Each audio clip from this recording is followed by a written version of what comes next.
All right, hello and welcome to my Shroud Panel Review Summary show, show number 1, part 4 of 4, and this will be the last of this, where I'm covering all of the evidences discussed by my panel experts on my Shroud Panel shows, parts 1, 2, and 3A and 3B, and hopefully with part 3C, if I'm able to get Dr. Irene Tomedi on to discuss the textile evidence related to the Shroud of Turin.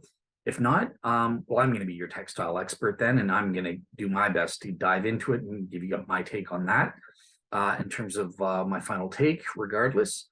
But yeah, the first thing I want to discuss, the first topic in my Shroud Panel Review Show, Part 3A, is we took a look at some of the empirical or scientific dating tests that have been used to prove the Shroud dates to the 1st century, the time of Jesus, empirically, scientifically, published in secular peer-reviewed science journals. And for example, we have Dr. Ray Rogers in the Thermochemica Acta paper, who looked at some of the destructive effects and microchemically compared the Shroud of Turin's linen cloth to the Dead Sea Scrolls and said these date to the same period. They cannot be medieval. And then we also had 4 physical tests by Giulio Fanti, the world's expert in this area and pro-Shroud expert, right? And essentially he conducted it earlier in the 2010s, around 2014, I believe, 2015 or thereabouts. He conducted three physical tests using FTIR spectroscopy, Raman spectroscopy, and a tensile strength test, all proving the Shroud dated to the 1st century of Jesus, the time of Jesus.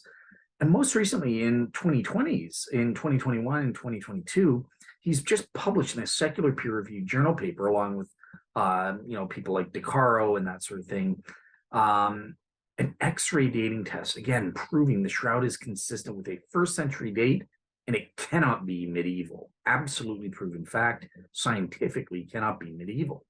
So I want to focus, for this topic segment, I want to focus on these scientific dating tests and what's my summary? What is my assessment of these things? And I think you'll be impressed. I've actually changed my mind. Back in 2018, I used to say that these dating tests were just a failure. I was very dismissive of them, and I said, look, they're just too unreliable. They're not proven to be reliable. Let's put it that way. And because they're so new, I just played the Shroud skeptic card and said, okay, I'm not going to use these as evidence type deal, kind of mindlessly, I would say. Well, guess what? That's changed thanks to my having Dr. Giulio Fanti on the show and getting more details and probing into this. Yeah, let's find out what I think. But before we find out about my assessment, I want to have Giulio Fanti, in his own words, he was on a show with Bob Rucker and Bob Siefker, take a 10-minute clip and he'll explain these tests with helpful visual images. So the first aspect is, okay, well, focusing on Giulio Fanti specifically, what is it that we're talking about with these physical tests? So let me share my screen here. All right, here we go. In addition, I have performed here in Italy, other colleagues from other universities, 3 alternative datings. Raman and I. 1 second, I'm just gonna. Analysis, FTIR analysis, and multiparametric mechanical analysis that date the Shroud to the 1st century after AD, with an uncertainty of more than 200 years, but other analyses have restricted this interval. The multiparametric mechanical analysis was performed by a new machine that we designed and used at zero cost at Padua University, that consisted in mounting the single fibers of linen that are thinner than hair, human hair, and were mounted in a support that was put in this machine, and it was mechanically analyzed up to the breaking and that was detected also the breaking strength of the fiber. The other two methods based on IR laser analysis and Raman analysis that we see here. This is the Raman, the machine that performed the Raman analysis, and this is the machine relative to IR Fourier transform analysis. To simplify things, we can say that a piece of fabric was put in these machines, and two spectra relative to the Raman and IR analysis came out, and the peaks of these spectra compared with other comparison samples performed allowed to detect the year, the age of the shroud. To do this, we have to put to build a new method, 3 new methods, and the following procedure was necessary to find some tens of ancient samples starting from Egyptian mummy to determine their chemical and mechanical parameter, to determine the corresponding calibration curves, to measure the parameters of the shroud, and to determine the corresponding date. Some fibers from the shroud were taken from the filters that have collected the fibers vacuumed from the shroud, and these fibers were recognized by using a spectroscopic microscope who show this particular coral serpent color that it is very typical of the shroud. Then these fibers were mounted in this support, put in this system, in this analytical balance, moved by some levers in a proper system, say so. This is the fiber mounted in this support, put in this machine. This is the fibers glued between this part and this part. This strip was designed in this way in order to be so stiff to be moved during the mounting, and then it was burned in these 2 bridges in order to have the connection between the upper part and the lower part only through this fiber shown here. This is another configuration of the system, and this was an example of the calibration curves detected. Here are the points relative, in this case, to the mechanical loss factor, detected by means of known samples, comparison samples, and this is the results of the Turing shroud that reports these results. This is the summary of the result, and these are the mechanical parameters. Not all were good. For example, this was doubtful, but this is the synthetic results that evidenced the possible age of the shroud detected through FTIR analysis, Raman analysis, and mechanical parameter analysis.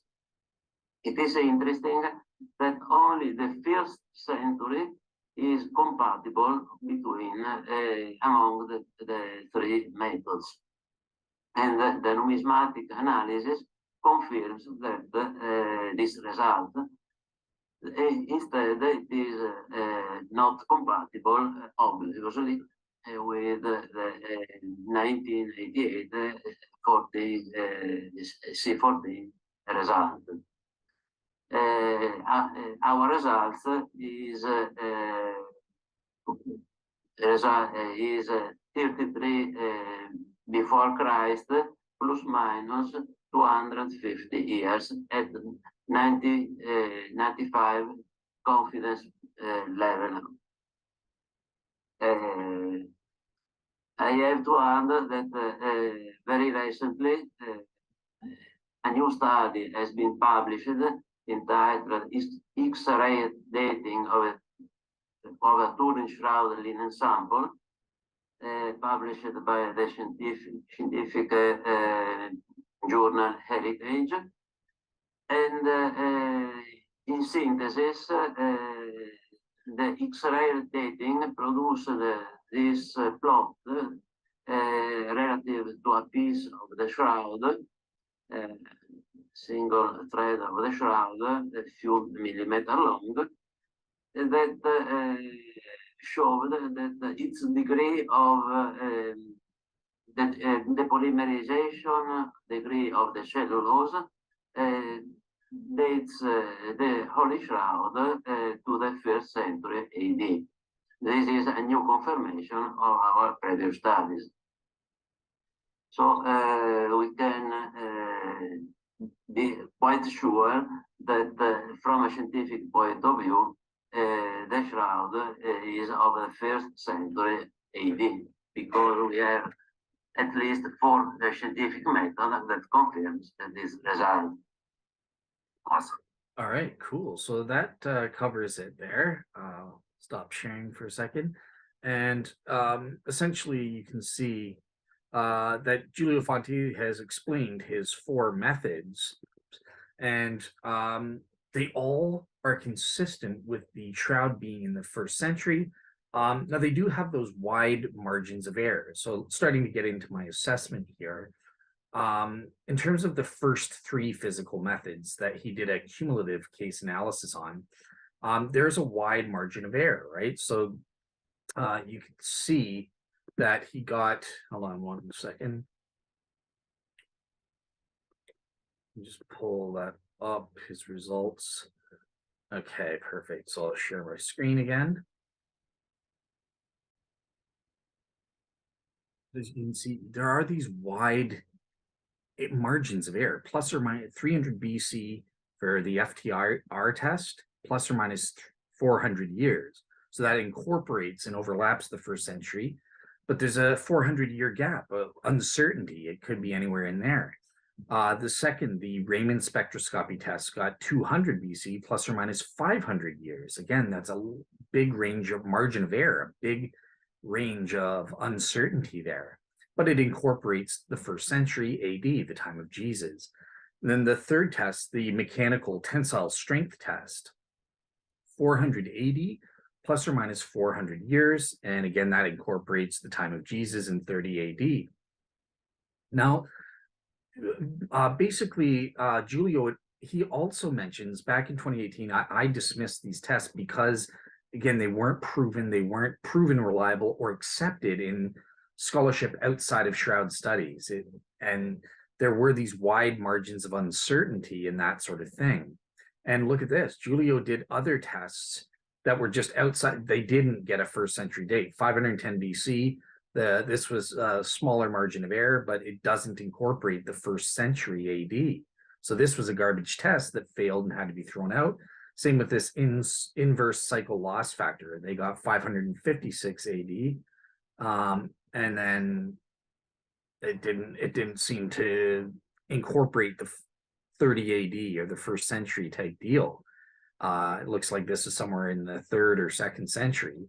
So there were some tests that were utter failures, but Giulio takes the 3 that did envelop the first century, and he says we can combine these to get a cumulative result that means the dates for these 3 things combined was 33 BC plus or minus 250 years. So a lot smaller margin of error there. And that gives us a 95% degree of certainty. Just like with the carbon-14, statistically, you need that 95% degree of certainty or your results are garbage and rubbish. Well, using all 3 of these tests combined, Giulio achieves that statistical standard. But again, like I said, at the 2018, I was wrong. I dismissed these for stupid reasons. I've had Giulio Fanti back on the show to describe his method and also to kind of address this skeptical objection on my Shroud Panel Review Show Part 3B, where it's, why archaeologists don't use your method. And he's saying, well, of course they're new, but this isn't a good objection. This isn't a reason to disbelieve the results. He's made these empirical findings. And I believe Shroud skeptics are just desperate to disbelieve if they just mindlessly dismiss it by saying, well, it hasn't been established in a wider field. Well, look, they used control samples to check, and they came out correctly. I remember the Shroud skeptic Allen, when I raised this issue with the 1988 carbon-14, and the fact that they only dated one sample location, he's like, oh, well, who cares? They did rigorous cleaning and they did rigorous proper procedures and they used control samples and got the proper dates. So therefore we know it was working. Well, Giulio Fanti's done the same here. You can't appeal to the newness of the method or the fact that archaeologists are just biased and don't want to read anything to do with the Shroud or take it seriously. That doesn't prove that these methods are unreliable. And we have these dates and you have to deal with them. So I was wrong in 2018 in my Shroud Panel Review, Shroud Solo Show Part 3, where I just dismissed these results. And in my Shroud Wars debate, round 2 with the Shroud skeptic Allen, I didn't put any effort into defending these or looking into it. I just said, okay, I'll give it to you, Shroud skeptics. Yeah, we shouldn't use these. I was wrong. I believe I'm wrong now. Now, incredibly, in 2022, we have a 4th test that's been published in these secular peer-reviewed journals, the X-ray dating or the wide-angle X-ray scattered test, the Wax's paper, 2 scholarly peer-reviewed science papers by Giulio Fanti and his team of other scientists. And they've proven once again the Shroud is consistent with the 1st century AD date. So we have another little first X-ray dating down here on top of these results. And my goodness, this is incredible. Now, obviously, the Shroud skeptic Hugh Ferry talked about a lot of problems coming up with the methodology, with this method, the sample selection and stuff like that. I think that Giulio Fanti, when he was on my Shroud Panel Review Show Part 3B, has quelled almost all of my doubts in terms of like Hugh Ferry. He had satisfactory answers to those as to why certain fibers were used or not. So this totally solves it for me. There is one issue that came up that Giulio Fanti admitted. So Hugh Ferry mentioned that with the X-ray dating, he only used samples for his calibration within the Mediterranean area. And he was saying, well, that's not wide enough. We needed samples from medieval Europe. We needed samples from Peru. We needed samples from Canada. Why not? Or Japan. The wider the selection or the more diversity of the selection for control samples, the better that calibration curve will be. And Giulio Fanti admits, he's like, yes, of course, this is correct. Look, I had a sample from Peru, but unfortunately, they weren't mechanically up to the job, and that's why I didn't use them.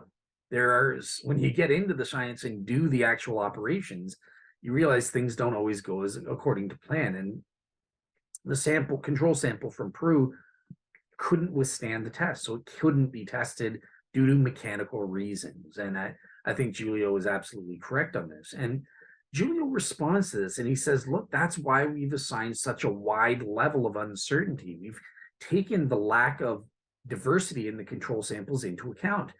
That's why the results are 1st century AD, plus or minus 400 years. So again, we have that wide uncertainty level that takes into account this. So I think Giulio's kind of done the work. He's sort of convinced me on this front. Now, one thing I do want to raise here, the possibility of fraud. I don't agree with that. One thing I just wanted to say before that is, let me just stop sharing for a second. But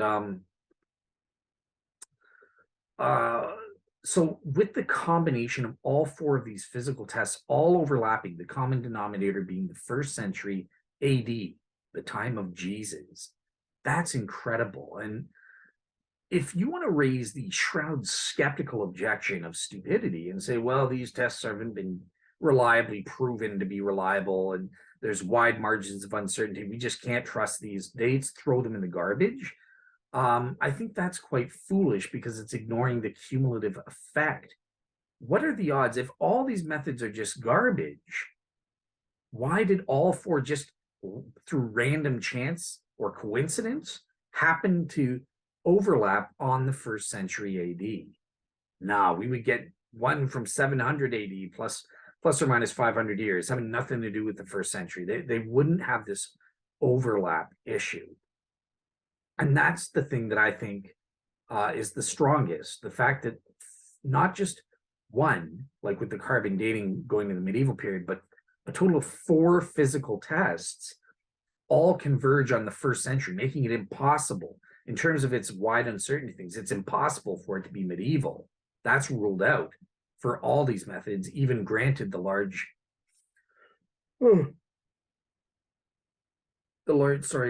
uncertainty values. Plus we have the 5th scientific test, Dr. Ray Rogers' microchemical test, comparing the Shroud linen to the Dead Sea Scrolls, saying that they are dated to the same time in terms of the damage. And, in my Shroud Wars round 2 debate with Alan, he gave a lot of valid reasons, I think, kind of discrediting Ray Rogers' work here. But nonetheless, without saying, yes, I accept Ray Rogers' work, I do accept that he had empirical microchemistry findings, and he saw a similarity between the linen of the Dead Sea Scrolls and then the Shroud cloth. And that is an empirical data point that I think can be used as supporting evidence for these 4 physical tests that all converge just miraculously. If they're totally unreliable and have nothing to do with the date, the Shroud, they just all miraculously happen to date to the 1st century AD and overlap in terms of their wide uncertainties, right? So again, that's that image. Look, they all overlap in the 1st century. Here's the 1st century right here. So, there it is. All can be dated to 30 AD type deal. That's incredible. I think that speaks against the unreliability factor when you take into account these cumulative case aspects. And don't forget, there's that 4th one where it overlaps to it was dated 1st century plus or minus 400 years. So the circle would be out to there, or if you want to say before, it would be there kind of thing, right? So 250 BC to 250 AD is when the X-ray dating would go for, something like that. Again, covering the 1st century AD. So I think that really the redundancy in these empirical tests tells me there is something here. This is a success. It's wrong to dismiss it. Now, the only way out of this is to be like the Shroud skeptic Alan, or a fool like Darren Lute, and to oh, well, Giulio Fanti is just a fraud. The reason they overlap is because he fraudulently used manipulated things to get these results. And I think Giulio Fanti totally refuted that on Shroud Panel Review Show Part 3B. I was impressed with his graciousness for tolerating the question, because I know it really bugged him when his integrity is being questioned, and he doesn't deserve that. He's an excellent Shroud scholar. So and he's very meticulous. I know him personally for about a year and a half now. I trust him. He would not commit outright fraud and devote 25 years of his life to something he knew was a fraud. And everyone who knows him kind of sees this. So yeah, for what it's worth, from what I know, I'm in these secret Shroud groups with him. I'm in the round table for the Holy Shroud, which is a very exclusive group from within the Shroud Science group. And I've been able to talk to Giulio on a personal level through that and stuff like that. So plus he's been on my shows. So yeah, the fraud claim is just the desperation of the Shroud skeptics. Now, that said, even with the trust and with this overlap, I'm only 60% proven. And the reason is, again, there are these wide areas of uncertainty. There are certain issues in terms of the diversity of like the X-ray samples, in terms of getting those calibration curves proper for the uncertainty values, even with a wide uncertainty value of plus or minus 400 years. There could be a question about, is that wide enough, or could it be wider? Again, I'm pretty sure Giulio Fanti is saying it's proven beyond reasonable doubt. Look, plus or minus 400 years on either side. It's a safe bet. Yeah, the results are correct. It definitely cannot be medieval. We know that for certain, even though we can't prove it's first century, because maybe it's 400 BC, maybe it's 480 or something like that. First century plus or minus 400 years, right?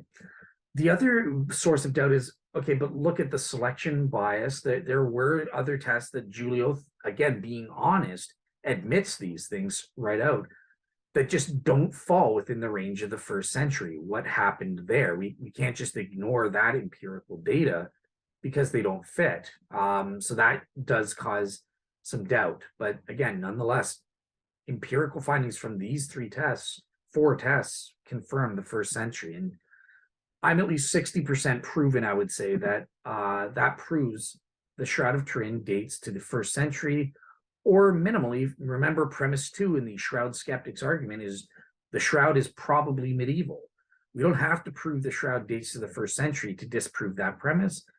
We have absolute proof, proven almost beyond reasonable doubt, that the Shroud is not medieval in terms of its range. And again, I'm being hyper skeptical and assigned the 60% proven, given some of the issues. But that's really issues more related to, can we prove the Shroud dates to the first century with these methods, not so much about can we use these methods to conclusively rule out the medieval date. So I'm being extra generous by saying 60% applies to that we have a successful rebutting defeater for premise 2. We can say, no, the Shroud is not probably medieval. Why? Because we have this rebutting defeater from Giulio Fanti's 4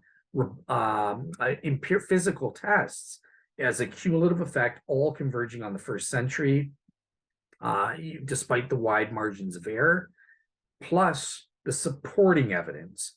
So independently, it wouldn't be proven on a balance of probabilities due to various problems that, again, go to my Shroud Wars debate round 2, where Alan does a good job of kind of raising a lot of the issues with Ray Rogers' paper, comparing the Shroud to the Dead Sea Scrolls.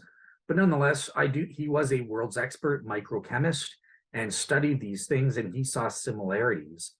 So that's a supporting evidence that supports these 4 physical tests. Yeah, in terms of this, this is a case where I am making a warranted judgment, believe it. Shockingly to me, I didn't think I'd be able to. But again, reading the papers, I have access to all the material I need. I don't lack a book or some kind of paper or something. I have access to everything, thankfully. Giulio makes everything available for free on the internet, incredibly. And in these journals. And yeah, so I don't lack any data or materials that I need to read to make my decision. What I have is sufficient to make a warranted judgment.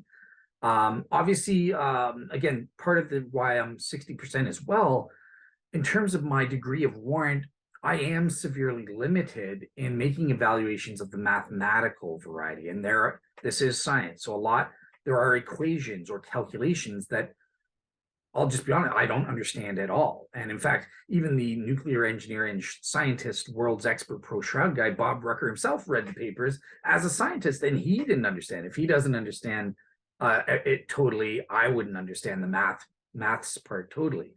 So that's a limitation that I have. I'm trusting that they're doing the math part right. And that's something I generally do with all physicists. And, if I'm reading Brian Greene's The Fabric of the Cosmos, I'm assuming he's putting in the calculations of special relativity proper or something like that. But again, that's part of why it's only 60% warranted, that, yeah, we can prove the shroud is not medieval, and that the shroud dates to the 1st century, probably dates to the 1st century, incredibly, on the basis of this data, or these 4 empirical tests. So that's another limitation. Again, so the issues of the high degree of uncertainties, the selection issue where some tests did not give a 1st century AD date or overlap with that in their uncertainties, and why we just dismiss those. What's the deal with that? Maybe I need to learn more. Like, why can you just dismiss those? If Giulio Fanti was testing for them, he must have thought they were relevant. So there should be an explanation as to why those results failed. I don't know that. So that's, again, limiting my degree of warrant with these. There could be a selection bias there. And then finally, my total ignorance about the maths or the equations used. Bob Rucker in my Shroud Panel Review Show Part 3A was talking about how he was confused about how the equations worked, and about the calibration curves, the graphs in his X-ray dating. What does the X-axis equal? Stuff like that.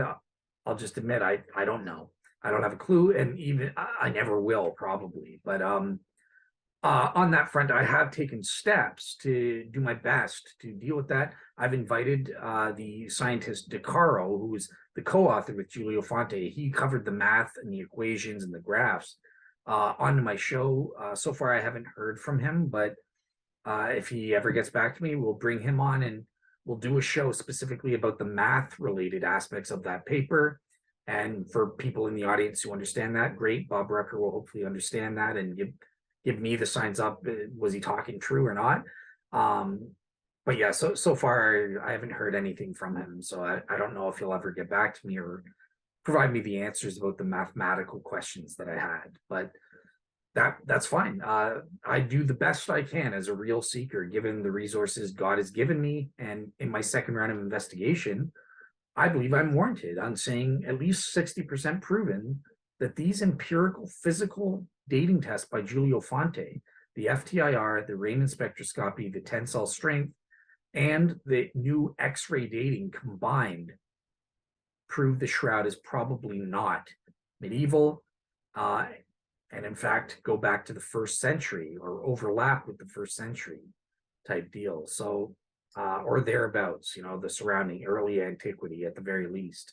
The first couple centuries AD or BC, 1st century BC, in and around that time frame. So yeah, that's incredible. That is a change that I did not expect, because back in 2018, I just wholly dismissed this evidence entirely. But in my second round of investigation, I got surprised. I actually think there's something to this, and it's going to be included. I think I'm warranted in including it with a low level of warrant, 60%, in my overall calculation. So look out for that. All right, cool. So next up will be the textile evidence. Hopefully I will have the textile expert, Dr. Irene Tomiti, as well as Enrico on the show to give their take, and as a Shroud Panel Review Show Part 3C, and then I'll be able to incorporate that into my assessment.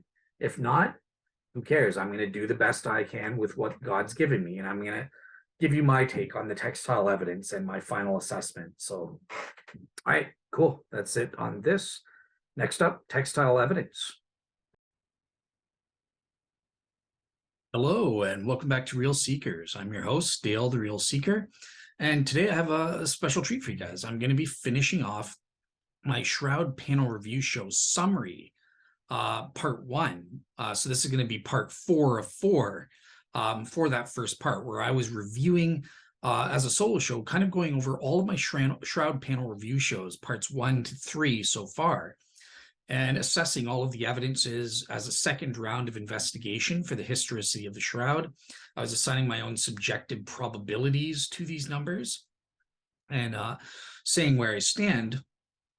And now I'm coming into, I've actually already done the intro with Giulio Fanti's thing, so sorry, I'm filming this in bits. So now we're going to move on to the textile evidence and my assessment of this. And this is something that was really important. I'm still in the works with Dr. Irene Tomiti to bring her on. English is not her first language, and so she has some concerns. I've been sending her detailed questions in advance. From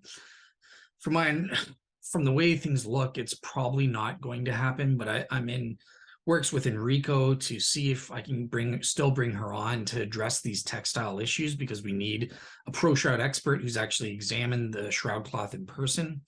If not, one option is Enrico will read her answers or give her answers for her on the show.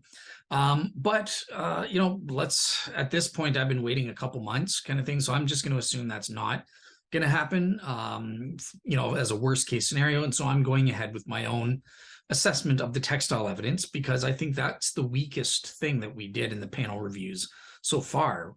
Hugh Ferry did a great job in giving the shroud skepticals problems with some of the evidence related to the shroud as a textile in and of itself, the evidence of the cloth itself. So I want to go over all these features. I've been doing my own research and reading up on some of the categories of evidence and factors that were brought up on that front. And I want to give my assessment and sign my own subjective probabilities as to where I stand right now.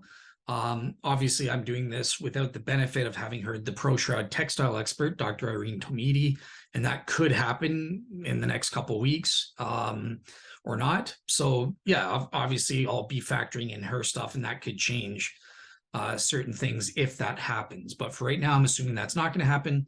And I'm doing the best as I can as a real seeker to make my own assessment, given all the data, the research papers I have access to.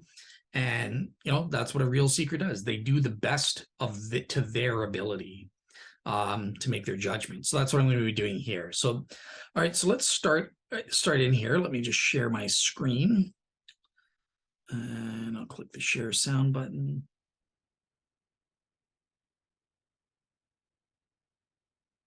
Optimize for video clip. I don't know what that means, but okay. All right, cool. You can see here my PowerPoint slides for the time being.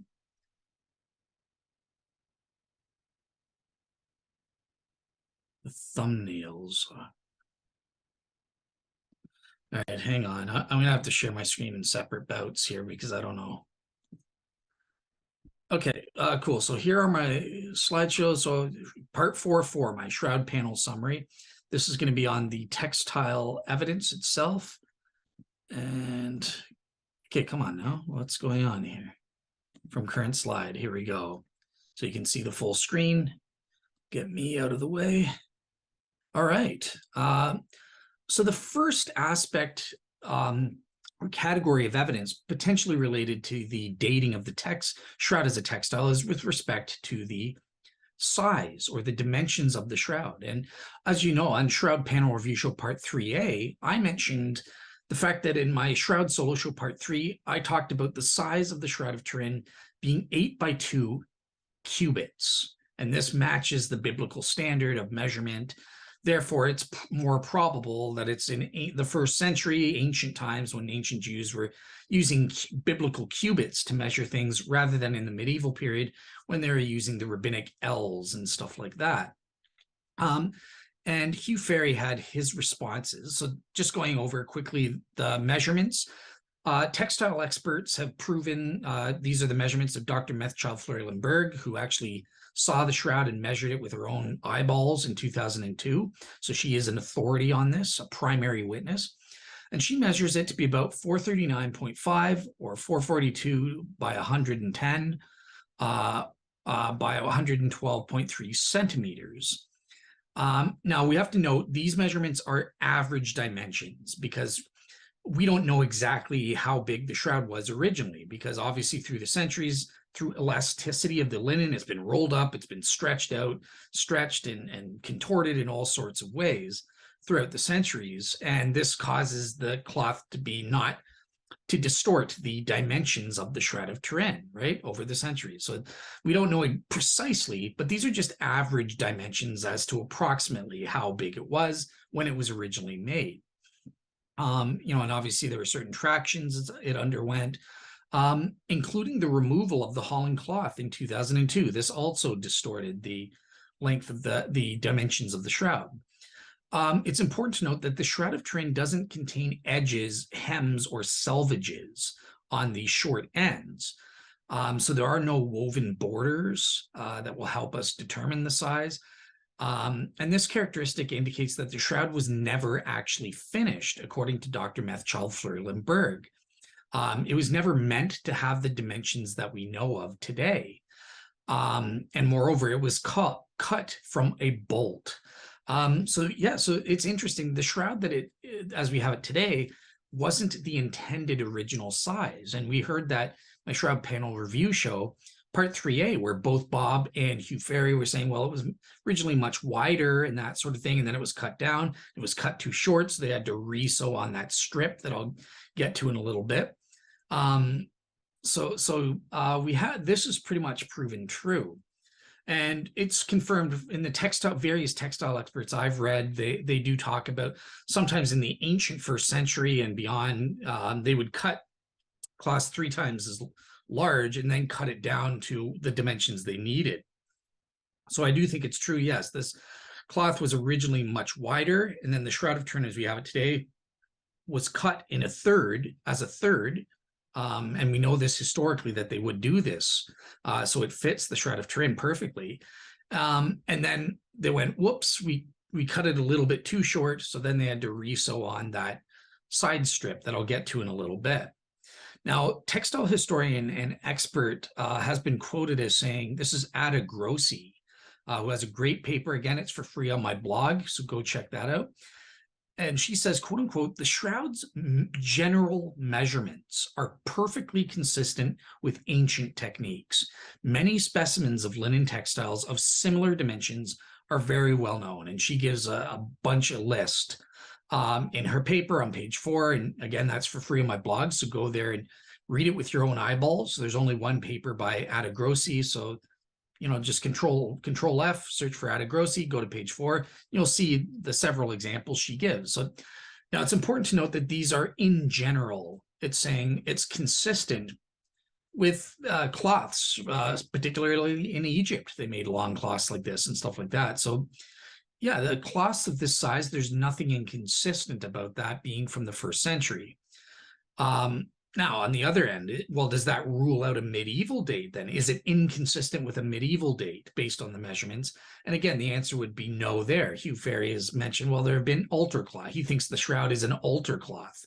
And yeah, there are cloths of a similar size in the medieval period as well. So just based on looking at the size in terms of modern units of measurement, centimeters, and the average dimensions, we can't really date the shroud one way or the other on this basis. Okay, well, what about the claim then? I said it's 8x2 ancient cubits. And this is, whoa, amazing. This must mean it's ancient. It can't be medieval. They didn't use cubits in the medieval period. So this would be a good dating indicator based on the dimensions, right? Well, just remember 2 words of caution. Remember, Methchild-Fleury-Limburg gave average dimensions of the shroud, right? So number 1, Hebrew measurements have always been an object of halakhic debate among the rabbis. So there's debate and not consensus about what is the length of this cubit. That's a unit of measurement, the Hebrew cubit or the biblical cubit, as it's called. And also the dimensions of the shroud, as I just said, are average dimensions that we have. So, you know, the shroud underwent many multiple stresses during many centuries, and therefore we just have average measurements. So we can't be, you just have to take those caveats into consideration there. Now, with that said, Rebecca Jackson, the wife of Dr. John Jackson, the head of the STIRP scientists, one of the world's experts in the Shroud of Turin, she says that the shroud's dimensions are multiples of an alleged Syrian cubit, about 55.1 centimeters. And it's 8 cubits of width by 2 cubits of length. And you can see that on the BBC documentary where it fits. Let me just bring up that clip after I finish reading this. And she says, well, these are pretty close to the shroud's average dimensions. So let me bring up that video clip here. I'll stop sharing for a second. Okay, so here's a clip of Rebecca Jackson talking about these shrouds as a cloth, and particularly pay attention when she talks about the 8 by 2 cubits. The team studying the Shroud of Turin have identified a number of links to the Shroud of Jerusalem. First-century Jewish burial cloths, as today, had to conform to strict Jewish rules and regulations. First, they had to be linen, uncontaminated by wool. Rebecca Jackson is Jewish herself, and she's found that the cloth used for the Shroud of Turin conforms precisely. According to Jewish law, you cannot mix linen and wool in the same fabric that will be touched. It's absolutely illegal. Now that's a point that I'll be bringing up later on about this shatnaz thing, or the you know, it's non-kosher to have wool mixed in. Guess what? The shroud is linen and as we'll find out, cotton. No wool in that. Incredible. But yeah, we'll get to my assessment of that later on. That's not a part of this part in terms of the 8 by 2 cubits. And that goes back way back into Egyptian culture, you know, the temple laws of ancient Egypt. And the shroud is definitely linen with some traces of cotton that could have slipped in there. But and that's fine. And that's okay? That's okay. You can mix linen and cotton forever and ever, but you can't mix linen and wool. Rebecca Jackson told me of another very specific link with Jewish culture. This is 1 cubit. Okay. And this is 2 cubits. Okay. So this is what would have been used as a tool of measurement, right? Right. So let's check it out. That's 2 cubits in width, certainly, right? And across, yeah, that's 1. That's 2. Point there. 3. The shroud's dimensions are in the units used in Jerusalem at the time of Christ, the cubit. What does that suggest to you then? The whole thing checks out in terms of the measurement Yeah. of the shroud in the cubit. The shroud. Okay, so that's it for the little video clip there. So I'll just stop sharing again. So you can see that Rebecca Jackson is kind of, oops. Okay, get rid of that transcript thing. So you can see Rebecca Jackson is making this claim about the cubits, it being 8 by 2 cubits. Now, I want to show you one more clip. And this is the Shroud skeptic, Hugh Ferry, kind of responding to this claim. Let's see what he has to say about the situation. And how do I get rid of the transcripts? All right, so here's Hugh talking about this claim. I've got a note of 5 things here. First of all, the cubits. Now, there are at least 1, 2, 3, or 6, about 8 or 9 Roman cubits from the 1st century, well, in the British Museum, discovered by Flinders Petrie when he went off and explored the Middle East. And there are 1 or 2 others. And also we can derive what a length of a cubit was slightly by looking at architectural features that we know to have been built to a particular number of cubits, or at least we know to have been a particular length, and then try and divide them by the number of cubits that they were. And Herod's Temple is a good example of that. Various archaeologists have tried to choose bits of Herod's temple and say that we know is 200 cubits long. So if we divide that length by 200, then we'll know what a cubit is. And in every single case, it comes down to round about 440 or so millimeters. No, centimeters. For the length of the shroud would be, oh, hang on, no, that's the wrong thing. It would be about 45 centimeters, which is much too small for the shroud.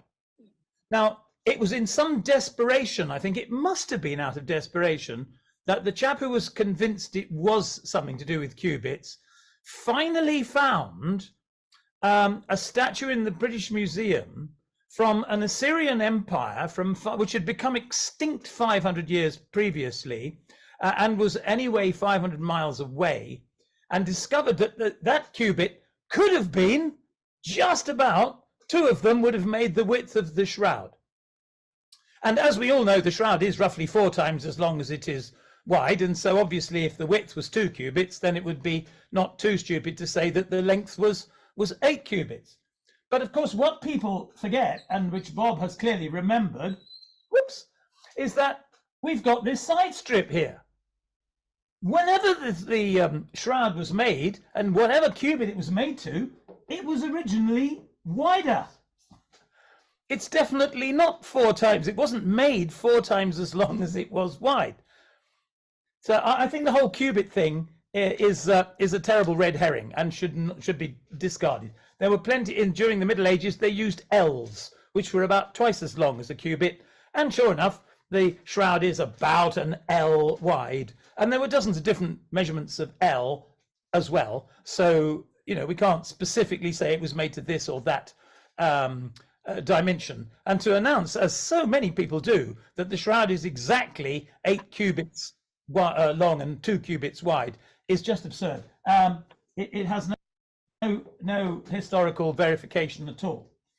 Now, one thing I just want to respond here. So Hugh is right. I've read this from the textile experts that it was made much more wider, but this was kind of standard practice, and then they would cut it into thirds. So this is still consistent with the Jewish thing, even though it's cut down a bolt. And remember, there's this mistake where it was made too short, and then they had to put on this stitch back on that Hugh just drew, right? If you go back to that, geez. Okay, well, there was the stitch down there kind of thing that he had, right? And that just makes sense that it was a mistake. And then, makes sense that the original cloth as intended was meant to be the dimensions roughly that it is, kind of thing. So I don't think Hugh's argument works there. Now, in terms of the Assyrian cubit and that sort of thing, let me just stop sharing and then bring up my PowerPoint again. All right. Okay, so this is the wrong one. Here we are. So I looked into this, and it does appear Hugh Ferry is definitely, oh no. Okay, got to share this again. Full screen, don't optimize. There we go. All right, beautiful. So hopefully you guys are seeing that now. So it is absolutely true that the Syrian cubit, otherwise known as the Assyrian cubit, was a cubit that does kind of fit what Rebecca Jackson is claiming here in terms of the Shroud of Turin being closer. It's a longer cubit. It's not 45 centimeters. It's more somewhere in the 50, 55 or thereabouts. And that had stopped being used when the Assyrian Empire, when it was destroyed Nineveh was destroyed in 612 BC, I believe, and then the Assyrian Empire totally in and around 606 or 605 BC. And so it's about 500 years out of date. Now, I did see there is this Philantrian cubit that was used in Pergamum in the 4th or 3rd century BC, but this appears, according to the textile experts, these are not the same thing. You can't conflate that as being the Assyrian cubit. So those are apparently different cubits. So he was absolutely right on this. The Roman cubits, as we know, don't necessarily fit the shroud with an exact fit. And we can get these, not only do we have them in the British Museum, but we have it in relation to architecture and that sort of thing. We can confirm roughly what the size is, and Hugh is absolutely right. Now, I would say that even though he's right about this, there is still variation even with the Roman cubits, right? So there is a little bit of questioning here. It ranges, 44 to 45.7 centimeters. There is also the royal cubits that were used, and these are about 50 to 53 centimeters in length. So there are variations even here. And then, of course, there's the Hebrew cubit, which would be most relevant to the Shroud of Turin, you would think. And that measures about 45.7 centimeters. And it corresponds to the Amma in Hebrew. So the Amma is the biblical cubit, cubits for Noah and whenever the Bible talks about cubits. And from the Mishnah, we can actually tell there are 2 other cubits as well that the rabbis were aware of. So the Mosaic cubit, and then a longer one, which varies from 56 to 58 centimeters. So yeah, there's quite a bit of variety here in terms of potential cubits. Now, I'm going to agree with Hugh, though, because in my research from the world's experts, come on now. Okay, there we go. Cubits were not actually a measurement used for textiles. They could, rarely, they were sometimes, very rarely used to measure cloths or textiles. For most part, they were used to measure architecture, and that was there, or to evaluate long distances. That's really the use of the cubit in most, in the Bible, and also at the time of Jesus among the rabbis and Jews. Typically, when you wanted to measure textiles or cloths, you would use units referring to your human body. So in the medieval period, and even before that, the rabbis used ells in like the 2nd century, that sort of thing, or they would use fingers or hands or arms length, like the length of your palm was a unit of measurement. And believe it or not, on that front, the Shroud of Turin is a good, perfect fit for these ancient units of measurements. So for example, the side strip that was mentioned, and again, I'm going to get in more detail on this, it's about 8 centimeters, and that's very close to the 7.8 centimeters, which represents the tafach otzef. I'm just going to say it English-wise, the tafach otzef unit of measurement, and that was the Hebrew hand breadth, right? The width of the palm measured along the 4 knuckles type thing, right? So that's the width of that. And the Shroud of Turin fits that ancient measurement standard for cloths. And the shroud's length was about 56 tefachim, or 436 centimeters, and its width 14 tefachim. Perfect fit, more or less, right? On the other hand, we can always keep in mind that these measurements are just approximate. So we could also evaluate the shroud's dimensions by the tafach sochek unit of measurement that the ancient rabbis and Jews used. And we would obtain even more interesting numbers, right? It's 47 tefachim by 12 tefachim. Perfect fit. Fits the 1st century ancient Jewish setting. And of course, as Hugh Ferry said, yeah, and apparently you can get the shroud to roughly match certain units of measurements called the ells as well. So yeah, what's my overall thing? It is false. Pro-shroud experts should no longer say the shroud is 8 by 2 Assyrian or Syrian cubits in length, and therefore matches the ancient Jewish units of measurement for cloths at Jesus' time. That's provably false, I would say, as a claim. I don't think that's what they were using, but it is consistent with 1st century units of measurement that the Jews did use that we know of. It could also be consistent with these medieval ell units of measurement, or these ells were used even before the medieval times. Going back to ancient times, I remember seeing texts of rabbis using the ell even in ancient times as well. So basically I said, look, 50% are proven or less either way. The shroud skeptic can't use the dimensions of the cloth to prove the shroud is medieval and the pro shroud guys can't use the dimensions of the shroud to prove that it's from the 1st century. It's just a wash. It's consistent with anything. And there's so much unknowns and variation within these units of measurements, plus the fact that the shroud dimensions we have themselves aren't firm, but they're more approximate or average dimensions. I just think it's a wash. As Ada Grossi, the scholar, textile scholar and historian, warns us, this line of reasoning certainly suggests great caution.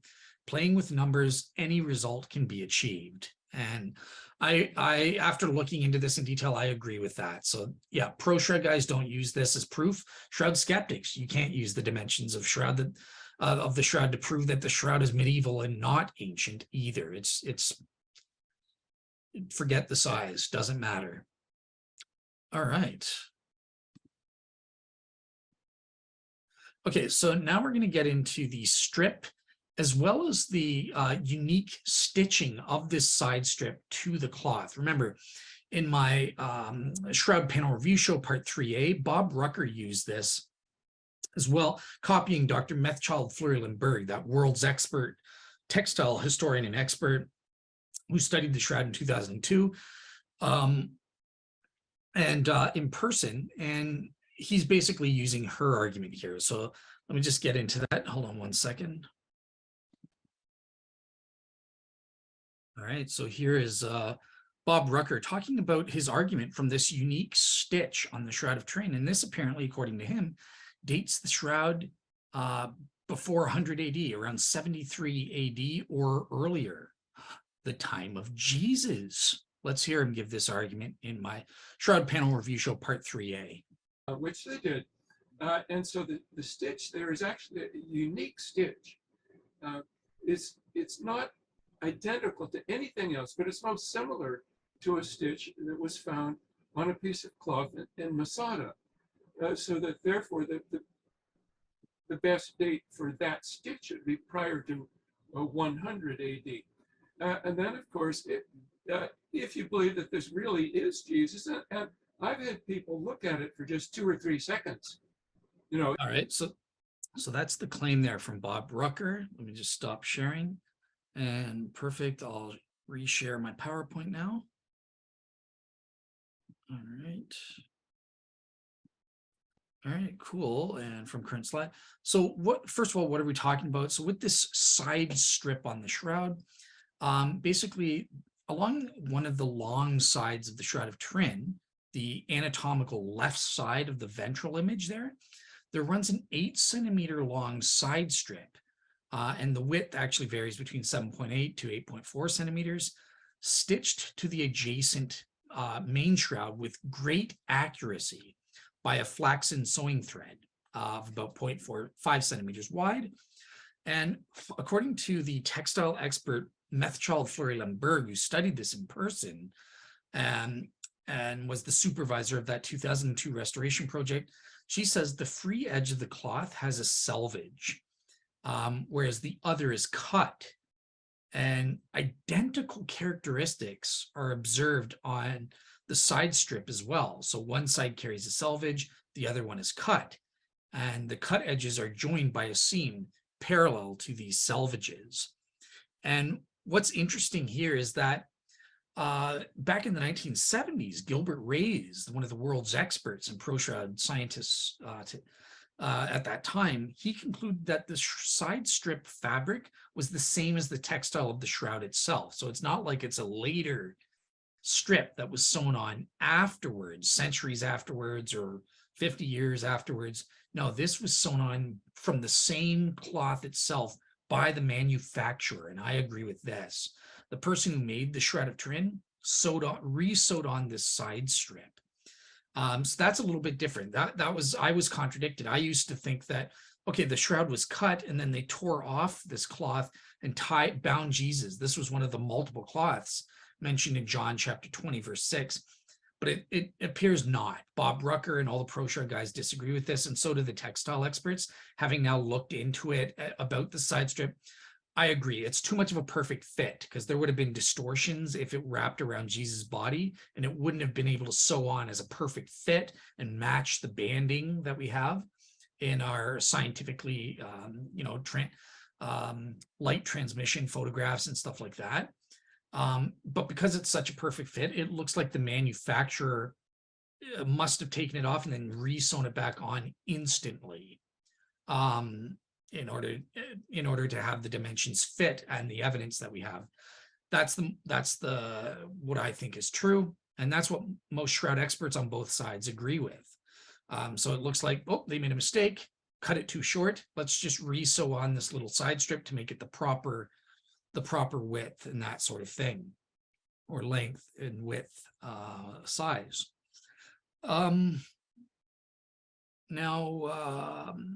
One thing, yeah, so Gilbert Ray's speculated that, and later Larry Schwalbe and Dr. Ray Rogers, the STIRP scientists, credible STIRP scientists, suggested back in the 1980s that this was the case. And then finally, in 2002, Metzschel, Fleury, and Berg confirmed this with their own eyeballs through detailed investigation of the shroud during that restoration project. And this, we also have X-ray photos that back up this analysis with that banding, proving they're the exact same cloth and they were matched on the original fabric type deal.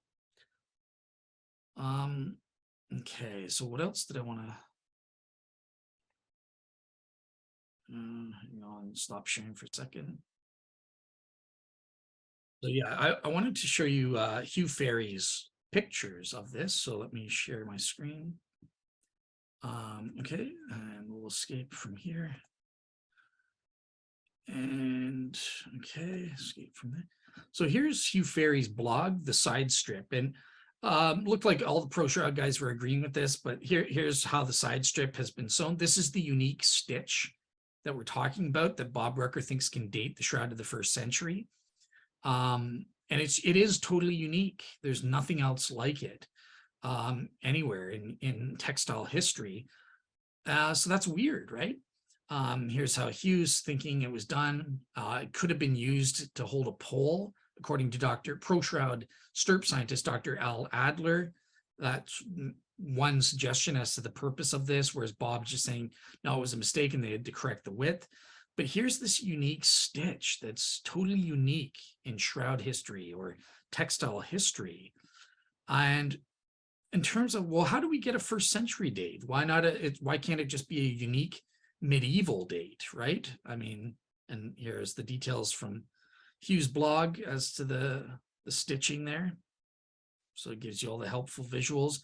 Go to the side strip and I'll include the link to that blog. But yeah, how do we say get the date then, right? So here's how, right? So Dr. Metzschel, Fleury, and Berg said, while the purpose of the seam is uncertain, some shroud researchers have suggested some things, some suggestions, like I said, but she found that the stitching pattern is most similar. It is unique, but if we look for a stitching pattern that's most similar to it, 73 AD or earlier at Masada, you know, where the Dead Sea Scrolls come from and that sort of thing, we found a very similar looking stitching pattern there. And that's how Bob says it must be before 100 AD, because at the latest, these stitchings in this textile, in the hem of a cloth, discovered in the tombs of the Jewish fortress of Masada. That's where the Jews had their last stand, and then the Romans wiped them out after destroying the Second Temple in 70 AD. They held out in this Masada fortress by the Dead Sea Scrolls and the Dead Sea for 3 further years before the Roman general Titus, the son of the emperor Vespasian, came in and crushed them and wiped them out once and for all. So yeah, that's how we get the date here. And I think Hugh Ferry had a good kind of retort for this. So let me show that clip of what he had to say about this unique stitch idea. Okay, so let's listen to this clip as they talk about the strip and Hugh gives his take. The whole side strip is a complete mystery. I mean, because it is the same material as the shroud, and yet you have that interesting seam, which is a curious seam. It's like no one even knows why it was put there. I think Alan Adler once postulated that perhaps it was added to be like a sleeve, where maybe you would put some kind of a pole through the sleeve to hold it up for public viewing. But I can't find any evidence of the shroud having been displayed that way. Everything I've seen about the shroud is that people are holding it with their hands. I've never seen any kind of sketch or etching or anything showing a pole. And it's, so I don't know. I mean, I guess it's a possibility, but it's nothing that I've been able to verify. Yeah, with just Fleury Lemberg's beliefs and speculation that the nature of the stitch is a professional stitch. It's so perfect, it indicated to her as a fabric expert that it was a professional stitch, so that it was not made out in the field somewhere where someone cut off this piece maybe to wrap around the body or something, but it was actually made at the factory, which would indicate that it was just a mistake. They cut it off wrong, and then they attach this piece on to get it the right dimension. Then you have the DNA evidence that would, remember, you probably read this, where there's some indication that perhaps the cloth was manufactured in it back on to match. His presentation, the strip was used to tie the body, and then subsequent it was like sewn back in. But you guys are saying no, it was more done in the manufacturer. Well, I've spoken to various people, professional embroiderers, who said that if you took a strip off a piece of cloth and then used it for tying things up, you'd never get it back on to match, because it would be so distorted and stretched. No, I think when whatever the reason, Bob's right in that it was, if it was cut off, it was put back on pretty quickly as such. Now, I quite agree. I think Adler might have had a point, which would also account for the slightly unusual the stitch that's around it, which Fleury Lemberg said she noticed that there was one similar to it at Masada, but she never said that it was unique to Masada. In fact, I'm just looking at my jeans, and I think my jeans have got exactly the same stitch down the seam of the leg as on the shroud. Just look at your own jeans now, which I'm sure you're wearing, and you'll go, "Oh my goodness, look at that!" Oh no, Bob's wearing +4s. Yes, I think that it is possible that the shroud cloth was made for the temple, but the fact is that the presence of this side piece that was stitched back on would defile it and make it they would not want it in, they would not accept it for the temple. So that may be why it was available for Joseph of Arimathea to purchase. Okay, so that's it for the little clip there. Stop sharing, go back to my PowerPoint slides. Do not optimize. Okay, beautiful. Okay, so yeah, so as you can see, Methchild Fleury Lemberg, she noticed that in 73 AD, these things were had a similar stitching pattern. Again, it's the shroud is totally unique here, and people speculate, well, why is it so weird and unique? Is it because they wanted to stick a pole, as Dr. Al Adler said, or is it just they made it a weird thing, a unique type of stitch or seam for some reason, in terms of stitching this side strip onto the shroud?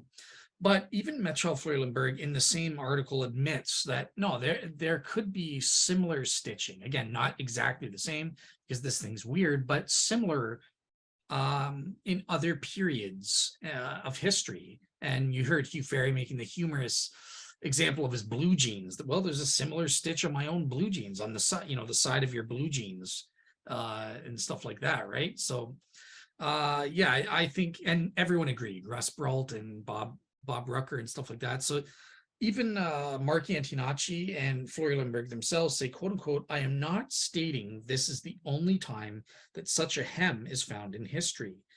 I am simply repeating Dr. Fleury-Limburg's recognition that the shroud's hem matches those from the 1st century Masada to support her conclusion that the shroud does not contain any weaving or sewing techniques which are inconsistent with the 1st century origin. So yeah, I disagree with Bob. I don't think that this unique stitch can be used to prove that the shroud is from the 1st century type deal in and of itself, because there are, even the textile experts are admitting, look, that it could be in other periods of human history as well that are similar enough.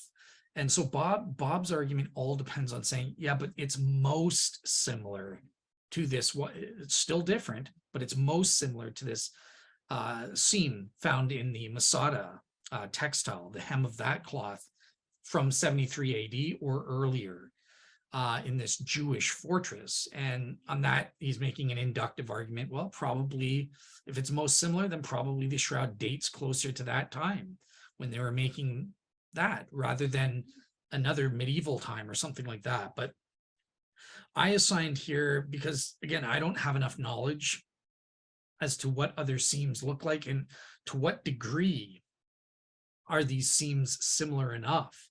Yes, a textile expert, Metcalf Fleury-Limburg, took note of this thing from Masada.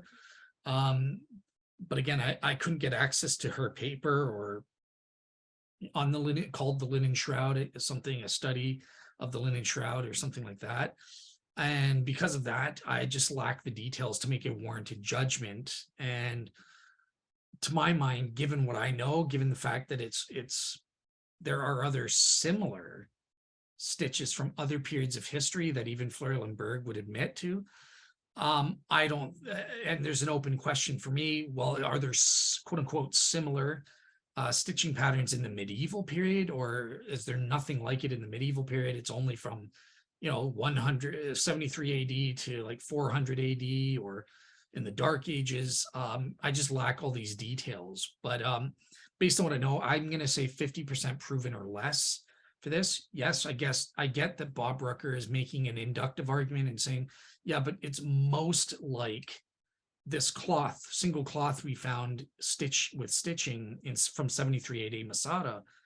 But again, we don't have a sufficient sample size to make an inductive argument. You can't just go, well, it's similar to this one cloth and then think that you've proven on a balance of probabilities that the shroud probably comes from there. No, I think we would need a little bit more of a representative. If we had multiple cloths from different time periods, and then we saw that, well, the ones from Masada, all 9 out of 10 or something like that, or more closely resemble the shroud stitch, and the ones from the medieval period or the Dark Ages or late antiquity, they're increasingly different, or they're just radically different, or they're a lot less similar than the ones from Masada, then we could make this inductive argument. But as it has, we found one cloth with that Dr. Metcalf Fleury-Limburg says, yeah, this is very similar in terms of this unique stitching on the Shroud of Turin and this side strip.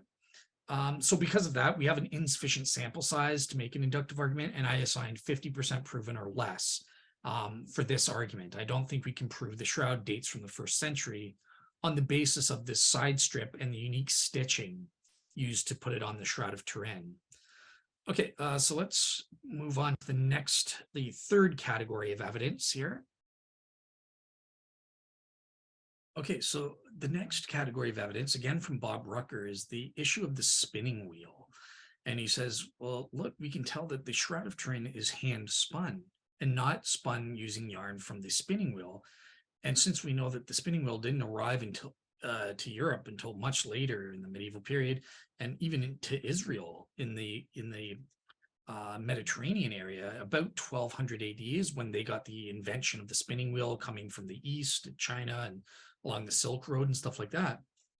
So therefore, because the shroud is hand spun and not spun using the spinning wheel, we can date it to before 1200 AD. Now, let me just show a couple of clips. And before I get to that, so obviously Hugh Ferry counters this. So I'll just show a couple clips here. Let me bring that up. All right, so I'm just going to bring up the clip, 80%, share screen. Let's try that again. Share sound, optimize screen. Beautiful. Get rid of that. Okay, so here's going to be Bob giving his first little intro. Dated from 1192 to 95. And then number 4 is the invention of the spinning wheel. That's relatively uncertain, but it seems to be that in the area of Israel, it would become available somewhere around 1200 AD. I think it was invented in India, and it gradually spread into Europe. So then number 5. Okay, so that's Bob's case on the spinning wheel, and then the next little clip will be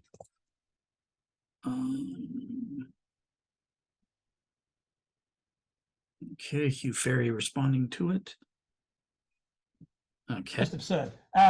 It has no historical verification at all. Now, the weave and the spinning wheel is an interesting one. Now, I was talking to a lady who was doing some spinning the other day, because we have a lot of these medieval reenactment people. And she was saying you couldn't really tell the difference between hand-spun cloth and spinning wheel spun cloth. It looks exactly the same because it's still fed into the spinning wheel by hand. So you can feed in a little bit more or a little bit less. The spinning wheel is rotated by hand so that the twist on the cloth can be a little bit more, a little bit less. So it's really not possible to say that the shroud was either hand spun or spinning wheel spun. What's more, for at least 100 years, if not more, after the spinning wheel was invented, some people were still hand spinning their yarn because they didn't have a spinning wheel. Then you said this interesting thing about the... Okay, so that's it for the clips here. So I'll just stop sharing and then go. Okay, so now I'm bringing up my PowerPoint slides. Beautiful. Full screen.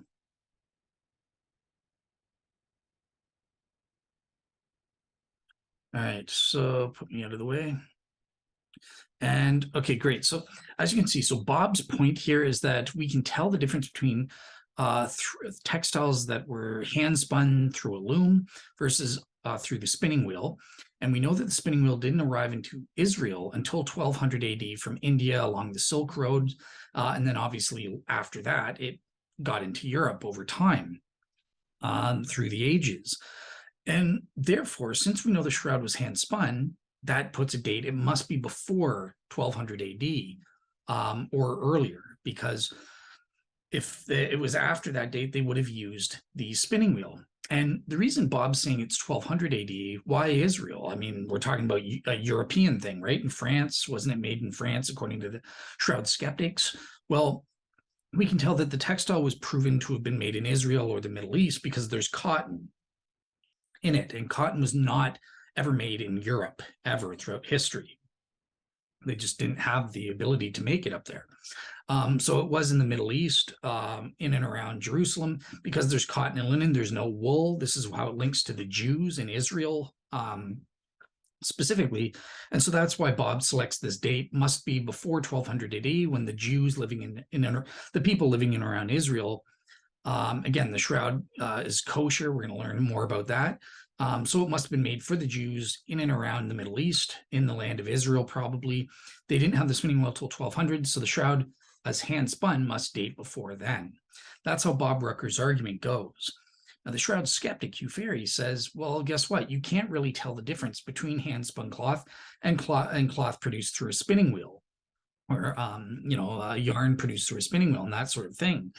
So in the first place, I'm not sure that's true. I've seen it either way, and I'll just be honest, I lack any scholarly sources confirming one way or the other, apart from Bob Rucker saying yes we can, and Hugh Ferry saying yes we can, and that sort of thing, and a few internet blogs and stuff. So because of that, I'm just going to be agnostic on whether we can tell the difference between cloth and a spinning wheel or a hand loom until I see more sources for the time being.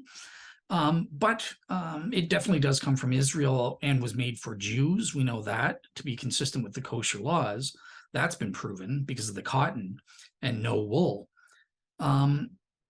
So obviously, okay, so cool. So it could have been imported, made for the Jews or whatever, and then imported to Europe later on. Again, even if Bob Rucker's right, this doesn't prove that the shroud images were made before 1200 AD.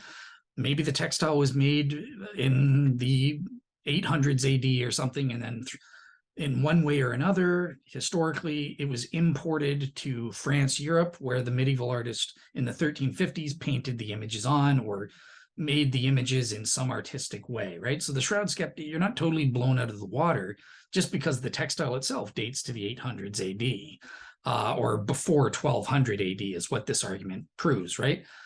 1200 AD or earlier. Now, the shroud skeptic Hugh Ferry's good point here, a rebuttal to this is that, look, even if we could tell the difference, let's pretend it is hand spun, and Hugh Ferry believes this, right? He believes it was created with a treadle loom as the most likely option. So he, in a way, he actually does say that, well, you can tell the difference, and he thinks that it was made with a treadle loom, given certain defects in the shroud that we're going to learn about, right? That wouldn't make sense with a spinning wheel necessarily. So I'm not sure. Yeah, so I think we can assume it was hand spun using a loom of some sort. And basically he says, yeah, but even after the spinning wheel was introduced, it took centuries for everyone to adopt it. It's not like in 1200 AD, boom, everybody is using a spinning wheel. No, you have in marketing, we had the 4 phases, right? The first of which are the early adopters. Very few people are early adopters. Most people tend to sit back, what's this new spinning wheel all about? Let's see how it works. Let's see what it does and what it can do and stuff. And we're not going to just use it right away.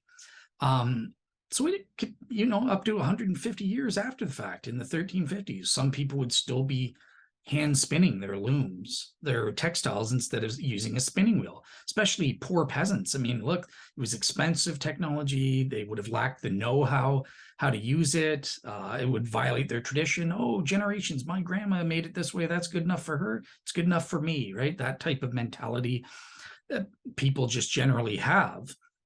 And so I think that because of that, Hugh has a point that we can't just go, oh, it must have been before 1200 AD. There could be some leeway.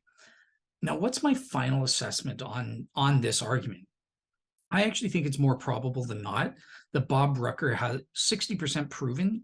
This proves the shroud predates 1220 to 1200, again, giving some leeway for the early adopters to adopt this thing. Because, what we know about the shroud is that it was a professional, rich, expensive, rare, very well-made cloth. I'm going to be talking a little bit about that next, the condition and the quality of this shroud textile. And everyone agrees, including Bob Rucker, that it was manufactured. It wasn't made by some random peasant out in the medieval field making a textile by himself, or some housewife making this thing. No, this was manufactured by professional factories, whoever made it. And we know this from the strip because it was taken off. Again, it was much wider originally. Peasants can't afford rich, long linen cloths like this at all. And then it was cut into thirds according to the ancient Jewish standards, which is what we have with the shroud's length now. But they made a mistake. They made it too short, and then they went and re-sewed it back on almost flawlessly. It's amazing how well the banding all matches and everything. And it was done right away, this re-sewing of this side strip on the cloth. So it's most likely this is a professional factory, textile producing factory that made the Shroud of Turin. And because factories are rich, they have all the resources and they have the motivation to be early adopters. Hey, we want to be on the cutting edge of technology, just like every business today, right? We're going to use the spinning wheel's out. Let's buy it and let's use it to save costs and to cut things down. I mean, obviously they weren't Henry Ford. They weren't into mass production and, efficiency at all costs in the medieval period, but still they wanted to lower their costs. They understood basic economics and if they can use the spinning wheel to cut down on their costs, they would do it. And they had the resources and stuff. So I think it's more likely than not, 60% proven I give as my subjective warranted probability on this. But yeah, I think that Bob's right based on this, it not being created with the spinning wheel. I would say it's probably before 1200 AD. And I do think that we can probably distinguish between a spinning wheel versus a hand-spun loom. According to the textile experts I've read that say this. Again, there are textile and weaving experts that Hugh's talked to, and they say the opposite. They say you can't tell the difference. I think we probably can. Again, it's very weak evidence. Like I said, I'm 60% proven overall, I would say, that this pro-shroud argument is successful, but there is something to it. So yeah, that's my reasoning on this non-spinning wheel argument that Bob Rucker gives. Okay, so let's move on to the next argument. And before I do that, I'll just take a little break. Okay, so the next category of textile evidence is with regards to the condition or the quality of the shroud cloth as a textile today. And on that front, all the experts agree, whether shroud skeptic or not, that this thing is amazingly well preserved. It is in excellent or remarkable, extraordinary condition.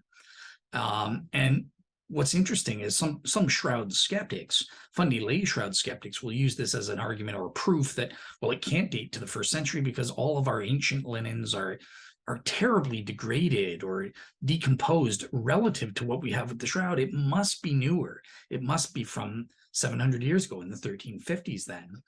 But unfortunately for the shroud skeptic, we can't date the Shroud of Turin in this way because it's too good even for a medieval textile relative to the medieval textiles that they're badly decomposed. They are garbage and rubbish compared to the Shroud of Turin's quality, which is amazing, shockingly so. Everyone remarks, whether shroud skeptic or not, people go, whoa, how the heck is this thing so amazingly preserved? And if you don't believe me, shroud skeptics, let's take a look at the peer-reviewed scientific literature from the world's experts, STIRP. So I'll just share my screen here. So yeah, going under STIRP's published, so on shroud.com, if you want to take a look, right here, in-depth contents, Shroud STIRP's published papers, click on that. And in this paper, by Gilbert and Gilbert, the ultraviolet visible reflectance and fluorescent spectra of the Shroud of Turin in applied optics. My goodness, shroud skeptics, this is quality peer-reviewed scientific literature with refereed peer-reviewed journals. You're a fool if you deny the obvious facts. And under observations, he basically says, just bring it up. Never mind, I have it up already. Under observations here, on page 6 of 7, you can see what he says. Scientifically proven fact with spectral instruments here. The cloth itself is of a medium weight, somewhat heavier than shirt cloth.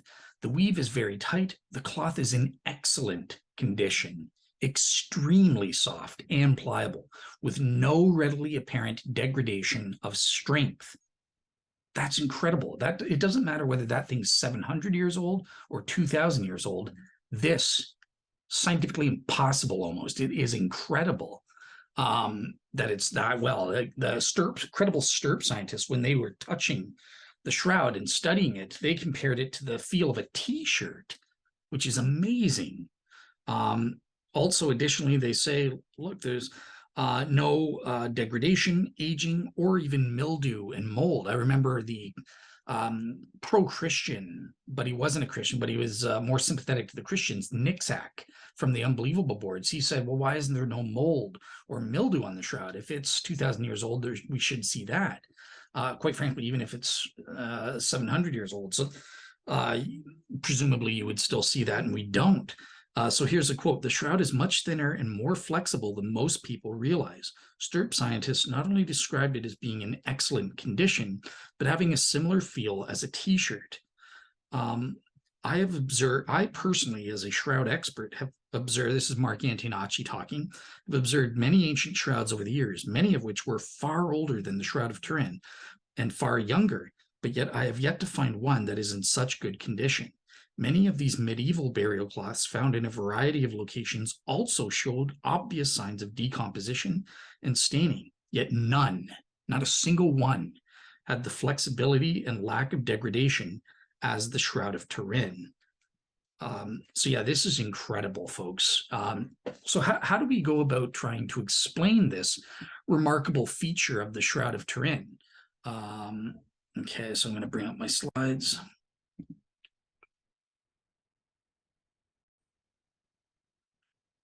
All right. Okay, so there have been various attempts at an explanation here.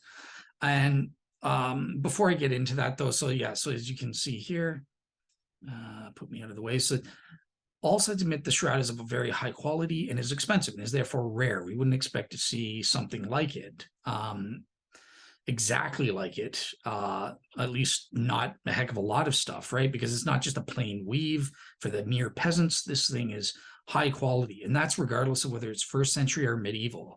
This thing's amazing. So only the rich would be able to get something like this. And what's interesting is we know that the cloth was actually probably not originally intended as a burial garment. It's not totally consistent with burial shrouds of the first century. And it seems like it was more just used on an ad hoc basis by the rich Joseph of ancient Arimathea. And in the rush to bury Jesus before sundown when he was crucified, and they had to rush before the Sabbath because you can't bury him on the Sabbath and stuff. They just, okay, I just have this cloth available. Fine, let's use that kind of thing. And Joseph of Arimathea, or some people have speculated, like Bob, that this cloth was used for temple service. And the scholar, textile historian Ada Grossi, whose paper is for free on my blog, goes into great detail about the exceptions made and the cloths used in the temple service, and why she thinks that the Shroud of Turin might have been that. And then, okay, because of this default that Bob caused where they had to resew on the strip, this isn't good enough for temple service. So perhaps Nicodemus got a hold of it, and then he sold it to Joseph, the rich Joseph of ancient Arimathea. And remember, Mark chapter 15, verse 46 tells us that Joseph of Arimathea acquired a fine linen cloth. And Ada Grossi goes into the Greek words specifically matching the Shroud of Turin and the high quality that we have there. So, you know, take a look at her paper analyzing the different types of cloths and the words used. And she finds a fascinating link to the Shroud of Turin, which I'll get into a little bit later. I didn't mark it down at this point, but that's an interesting, fascinating link there. But anyways, getting back to this high, remarkable quality of the Shroud of Turin, you know, it's so extremely pliable and flexible and stuff like that. So how do I answer that? Okay, so first of all, there are natural explanations, right? So for example, some people have said, well, it's been in the ideal environment compared to other textiles. It's always been in a dark surroundings with little or no moisture, so it's dry. That keeps, I mean, we have King Tut's curtains. Those were kept in dark, dry surroundings, and they've survived remarkably well. And they're over 3,400 years old or 3,300 years old, right?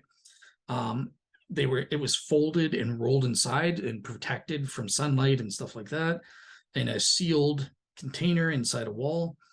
And with the exception of several public viewings each century, the linen has rarely been exposed to sunlight or open air. So this can explain, yeah, the linen cloth can survive under such conditions, just naturally speaking, no miracle required. And I have a quote here that I wanted to read. So this comes from another textile expert,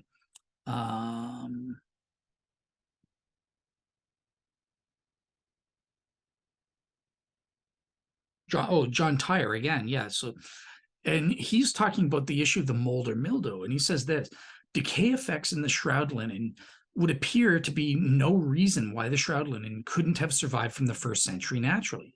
Much older linen fabrics are extant, for example, King Tut's curtains. Flax fibers are not attacked by moth grubs, which require keratin to feed on, and other insects tend to avoid flax if they can because of its hardness. So insects don't like to attack it. Moth grubs don't like it either, especially when boiled or bleached. And the shroud was bleached in Hanks. We're going to be learning about that later on as another category of evidence. Then flax naturally has a high resistance to bacteriological attacks. And under certain conditions of temperature, non-dampness, and no contamination, microorganisms don't attack linen ordinarily under those conditions. So what else does he say? He's talking about the bleaching. But yeah, okay, so basically, yeah, he's just confirming we would not expect mold or mildew in the conditions that the shroud was held in for this whole time. So that's amazing. And what's even more amazing is, going back to my slides, naturally speaking, there's still a problem here, according to Mark Antonacci and other pro-shroud experts. It's still too flexible. I mean, even King Tut's curtains aren't this good, kind of thing, right? Despite those being in ideal conditions as well.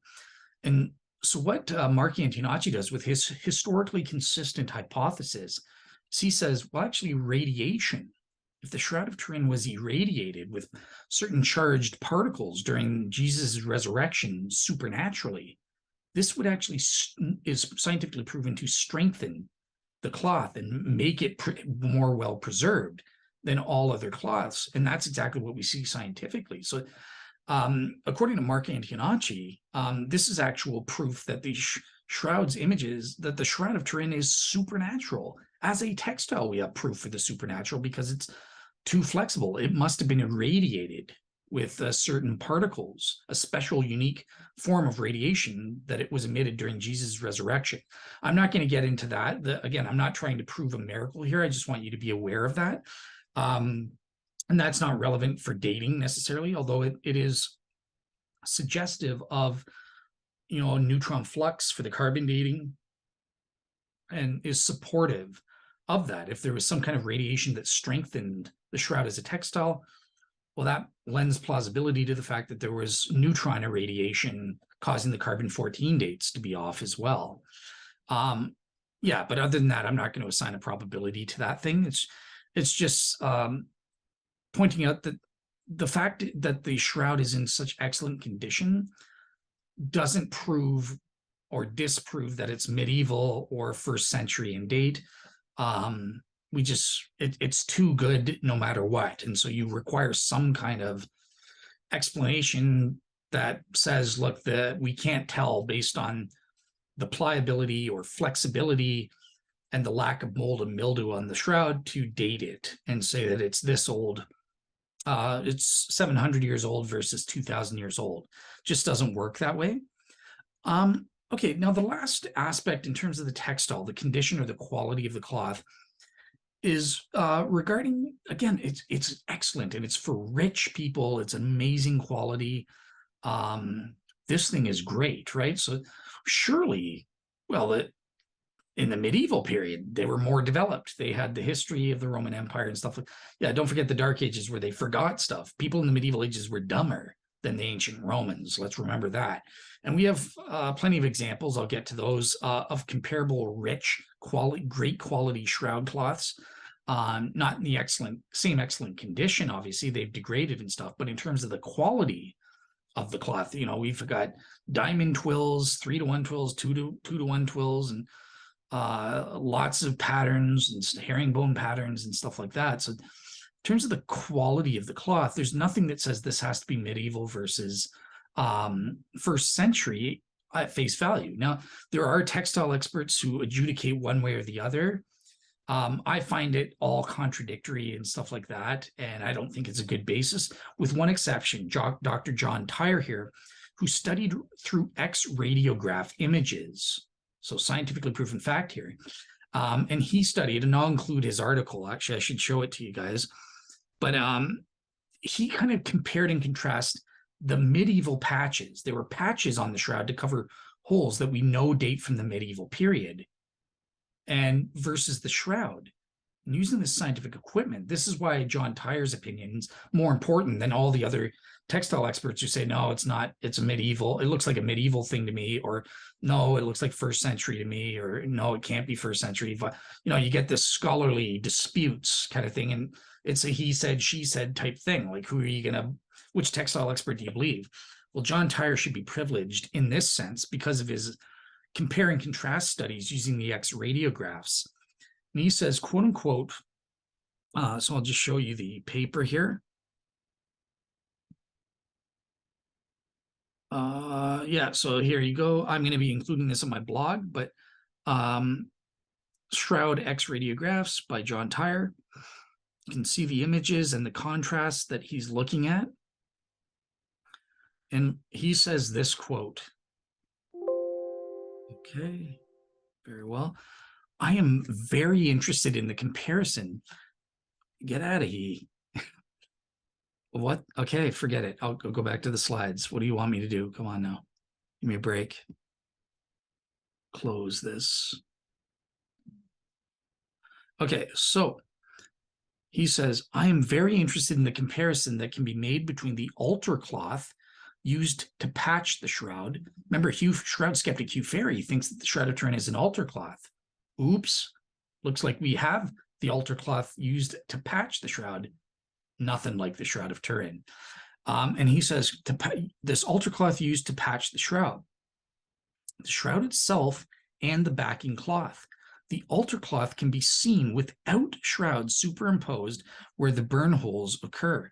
The backing cloth can be seen without shroud or altar cloth superimposed where the patches do not extend to cover the holes.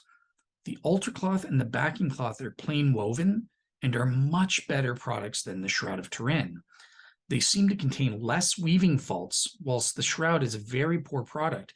By comparison, it is full of warp and weft weaving defects. That's going to be important for the Shroud Skeptic's case later on.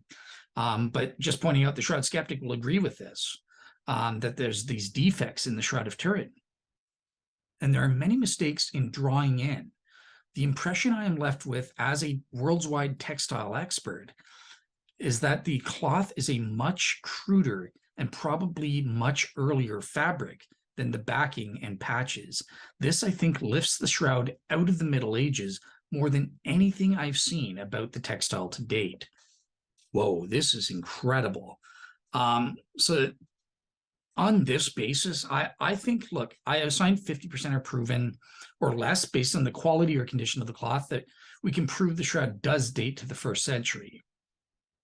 I don't think we can prove that on the basis of the quality or the condition of the cloth. There were rich cloths in the medieval period. There were, and like I said, it's so flexible. It doesn't fit a medieval date any more than it fits a 1st century date kind of thing. It requires these extraordinary circumstances or possibly even a supernatural explanation to account for it, regardless of when it dates, 1st century to medieval period, anywhere in between. However, I am convinced by John Tyre's compare and contrast study using the X radiograph images, and I assigned a 65% proven, again, because I realize there is scholarly disagreement. There are other textile experts like Orit Schmidt and Gabriel Weil who pointed out these weaving defects, and they think that means it doesn't date to the 1st century or something like that, or is possibly medieval. But sorry, guys. Yeah, I think based on the comparison and what I was able to see, it is evident that the shroud is inferior in quality and therefore probably earlier. And therefore, I go with John Tyre. I'm about 65% certain that John Tyre's argument here proves that the shroud is not medieval, but centuries earlier than that, possibly going back to antiquity. Now, does that prove, oh, well, it's 1st century? No, like I said, but it does prove it's not medieval, and it's therefore consistent with a 1st century date. But it could be, 100 AD, 400 AD, 500 AD. We just have no way of pinpointing the date. All we can say is we can rule out a medieval period. It's not from the 1300s or 1200s or something like that.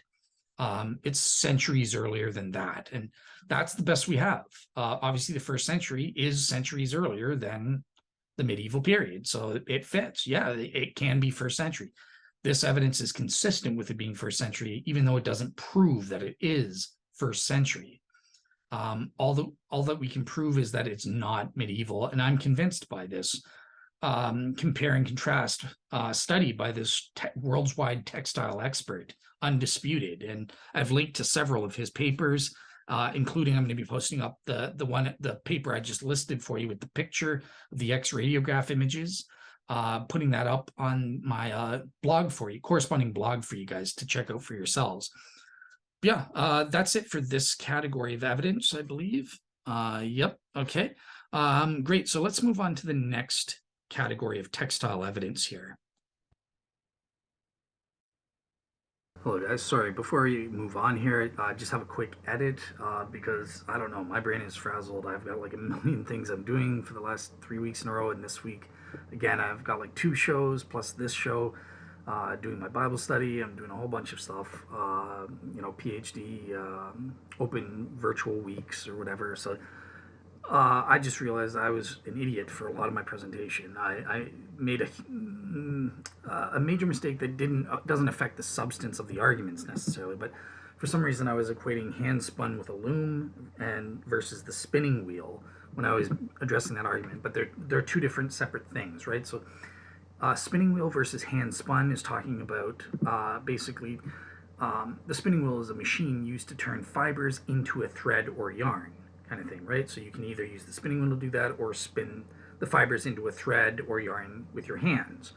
The loom, then you use the loom afterward. You have the thread or yarn, and then you weave it into a cloth, right? So they're different things. The thread or yarn that's made from the spinning wheel or from hand spun thread, then you put that into a loom and use that to weave it into a cloth. So yeah, the contrast isn't spinning wheel versus a loom. It's spinning wheel versus hand spun, and then you use a loom to turn it into a cloth after that. And there are different types of looms: treadle loom, warp weighted loom, and that sort of thing.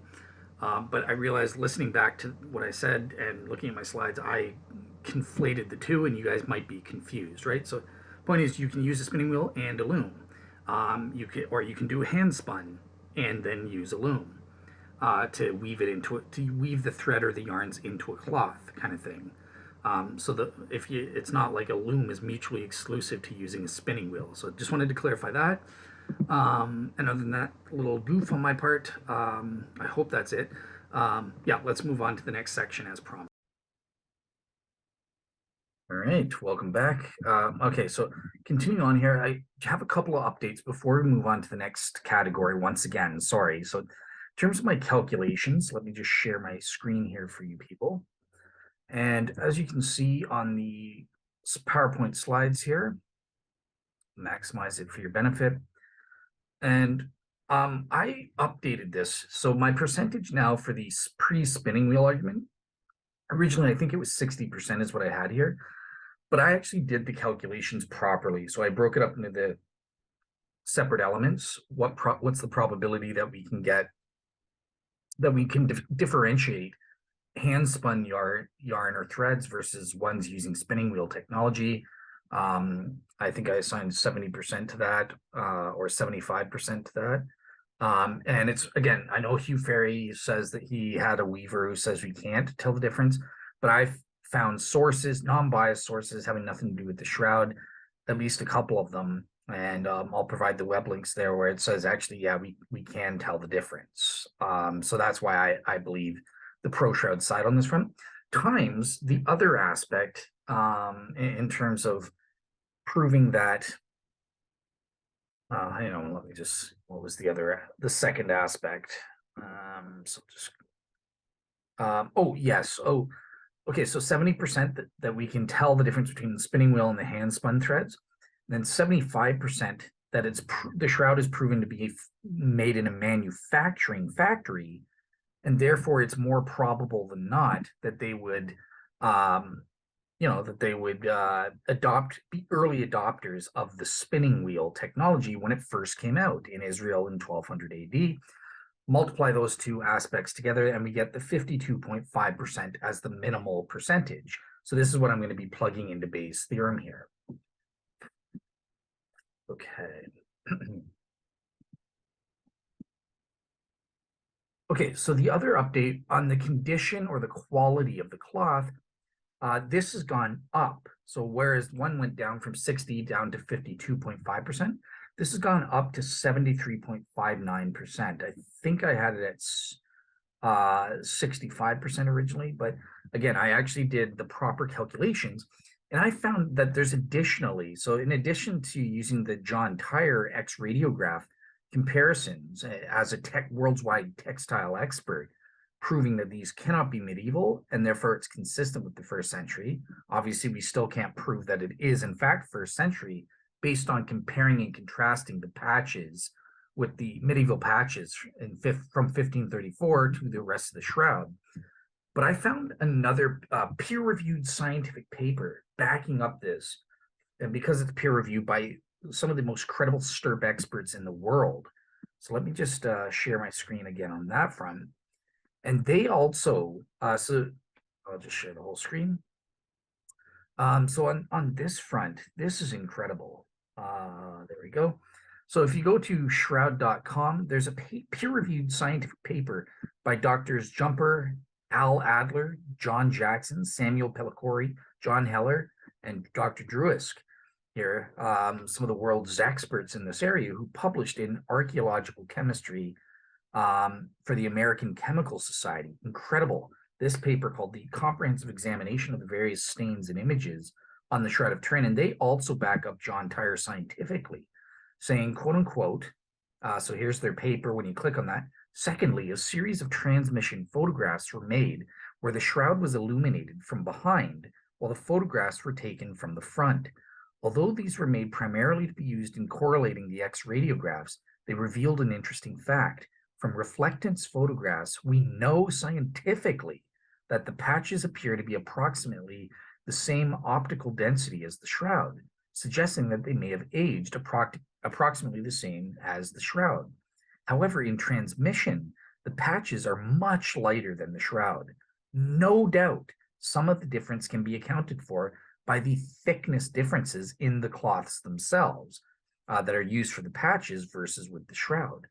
But this will not adequately explain the difference in the transmission coloration. Oops, shroud skeptics, oops. This is sorry, I'm not talking to Pine Creek Doug here, but back to business. So this is an indirect indication that the shroud is a great deal older than the medieval patches, centuries older, and implies that the shroud very probably has a history prior to the known 1350 AD date. Secular, peer-reviewed scientific journals based on the scientific data. Incredible. So this is obviously playing a role in increasing my total here, and that's why it's gone up to 73.59% on this in terms of the quality of the cloth in contrast to the medieval patches from 1534 and the Holland backing cloth there. Yeah, we can say definitely the Shroud of Turin probably is older than that. So that's my updates there. Okay, so let's move on now to the next category of evidence. So this is the fact of the composition of the Shroud of Turin's images, Shroud of Turin's cloth. And the first thing, so starting with Gilbert Ray's in 1973, and I'll be linking to his peer-reviewed scientific paper, and others like STIRP scientist Dr. Ray Rogers have confirmed this finding independently, that there is some cotton in the shroud's linen, specifically in the sample area where the carbon-14 dating was done in 1988. This is part of the reason why they believe in the invisible reweave hypothesis, remember. However, there is no wool on the shroud. This is incredible, because wearing garments of mixed wool and linen, that is, whoops, can't do that, illegal, violation. It's actually, in the Hebrew, it's called sha'atnaz, and this means it's forbidden by Jewish law. Just look in the Torah in Deuteronomy or Leviticus chapter 19, verse 19, for example, where you can't mix these. It's not kosher. You're not allowed. It's prohibited. Now, there were some exceptions. For example, the high priest. And on my blog for my Shroud Panel Review Show Part 3A, look at Ada Grossi's paper. She goes into great detail explaining, well, there were exceptions for the high priest as well as one temple cloth where wool was allowed. But for the rest of the peeps, no, this was not allowed. And for all other purpose cloths, you could not mix the two. You could mix linen and cotton all day, but never linen and wool or cotton and wool. You can't have wool. That's not kosher. That's not biblical. So this is incredible. Right away, we have absolute proof this was made for Jews, because all of the textile experts, even the Shroud skeptics, people like Orit Shamir and others, will admit positively everybody else in the entire world has wool in their things, and it's not a problem. They don't have this prohibition. Only Jews, meaning absolute proof this cloth was made for Jews. That's pretty incredible. So this kind of is suggestive of who it was made for and possibly location and date. And this has been confirmed archaeologically, right? Thousands of textiles in the land of Israel have been examined. Not a single one piece of shatnez, prohibited wool, has been recovered from any Roman Jewish site. Now, there have been, and this is in stark contrast with the Roman sites in the neighboring areas. In Syria, for example, at Palmyra or Dura Europus, and in Egypt, they have yielded a great deal of wool textiles where the linen and the wool are mixed. And Orit Shamir, who's a Shroud skeptical textile expert, in his paper, it provides various examples of this to prove this. Now, one thing I do need to say is there were some things prior to the Roman times, back in Hellenistic times, there were found some shatnez, or mixtures of linen and wool. Most of these, if not all of them, are associated with the high priest and therefore perfectly biblically allowed. It's not a problem, right? The Bible prescribes they need to have some wool in there. And actually, I should pull up the picture of what that's looking like. So I'll do that in a second, just to give you an idea of what the high priest was wearing and stuff. But yeah, so these aren't really, for the most part, a problem. And even if they were a problem, remember what's going on in the Hellenistic times. Oh, these evil Greeks are contaminating the ancient Jews and trying to force them to paganism. And that's what led to the Maccabean revolt. So of course, we would expect some hypocritical Jews to be mixing linen and wool and not caring about Leviticus 19:19. We know historically that's what was going on. But again, for most of these, it's related to the high priest, and it's not actually a violation. And in the Roman period, not a single one. Oops, these Jews were scrupulous with following the Torah. Yeah, like I said, only Jews had these rules regarding wool. It wasn't for other people. Now, again, this doesn't help us date, because these, from the Roman period on to the medieval times, Jews had this prohibition. It stems back to the Torah, as I said. So obviously the lack of wool, or the lack of shatnez, as Ada Grossi says, doesn't necessarily say, oh, well, we can date it to the medieval period or to the Roman period or the time of Jesus and that sort of thing. So that doesn't help us in and of itself. Now, I just want to show some pictures here. Hopefully this will, okay. Just to give you an idea. So this is from my blog, Ada Grossi's paper. Okay. So yeah, that's the ancient loom. Get to that picture in a bit. Come on now.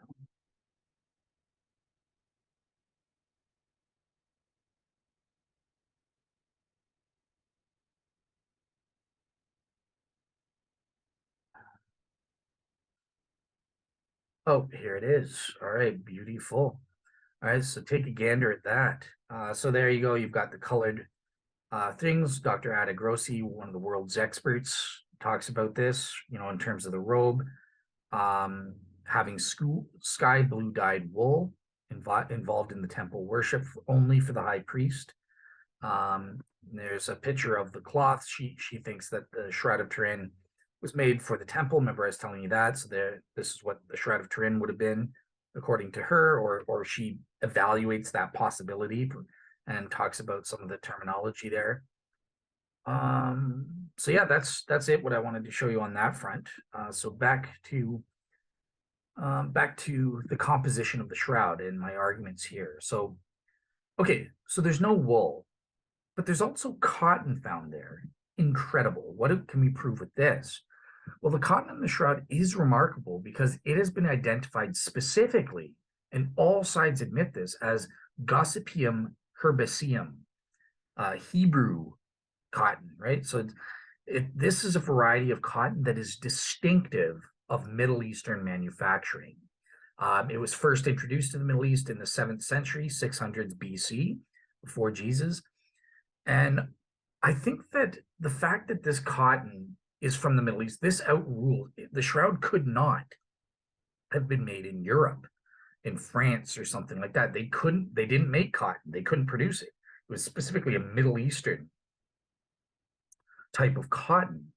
Obviously during the Roman Empire, at some point we're going to see maybe it was made in Rome or Greece or something like that. But obviously during the Roman Empire, they were able to get imports of cotton from Egypt and Middle Eastern states, and then manufacture their cotton cloths. And then, okay, they would sell that back to the Jews. The Jews would import the textile. We'll get to that in a moment. But the fact of the matter is here, look, the specific type of cotton is only found in the Middle Eastern, and it's ingrained into the cloth.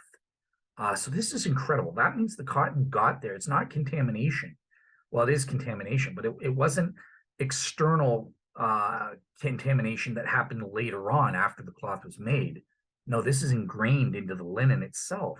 So it got in there during the manufacturing process. And this is why Bob Rucker says he thinks it must have been a factory that created the Shroud of Turin, professional manufacturing factory, because they're ingrained into the cotton fibers are ingrained into the linen itself. So that could have only happened while the linen cloth itself was being made. So that's incredible. And guess what? We know that since there's no wool, we know it's for Jews.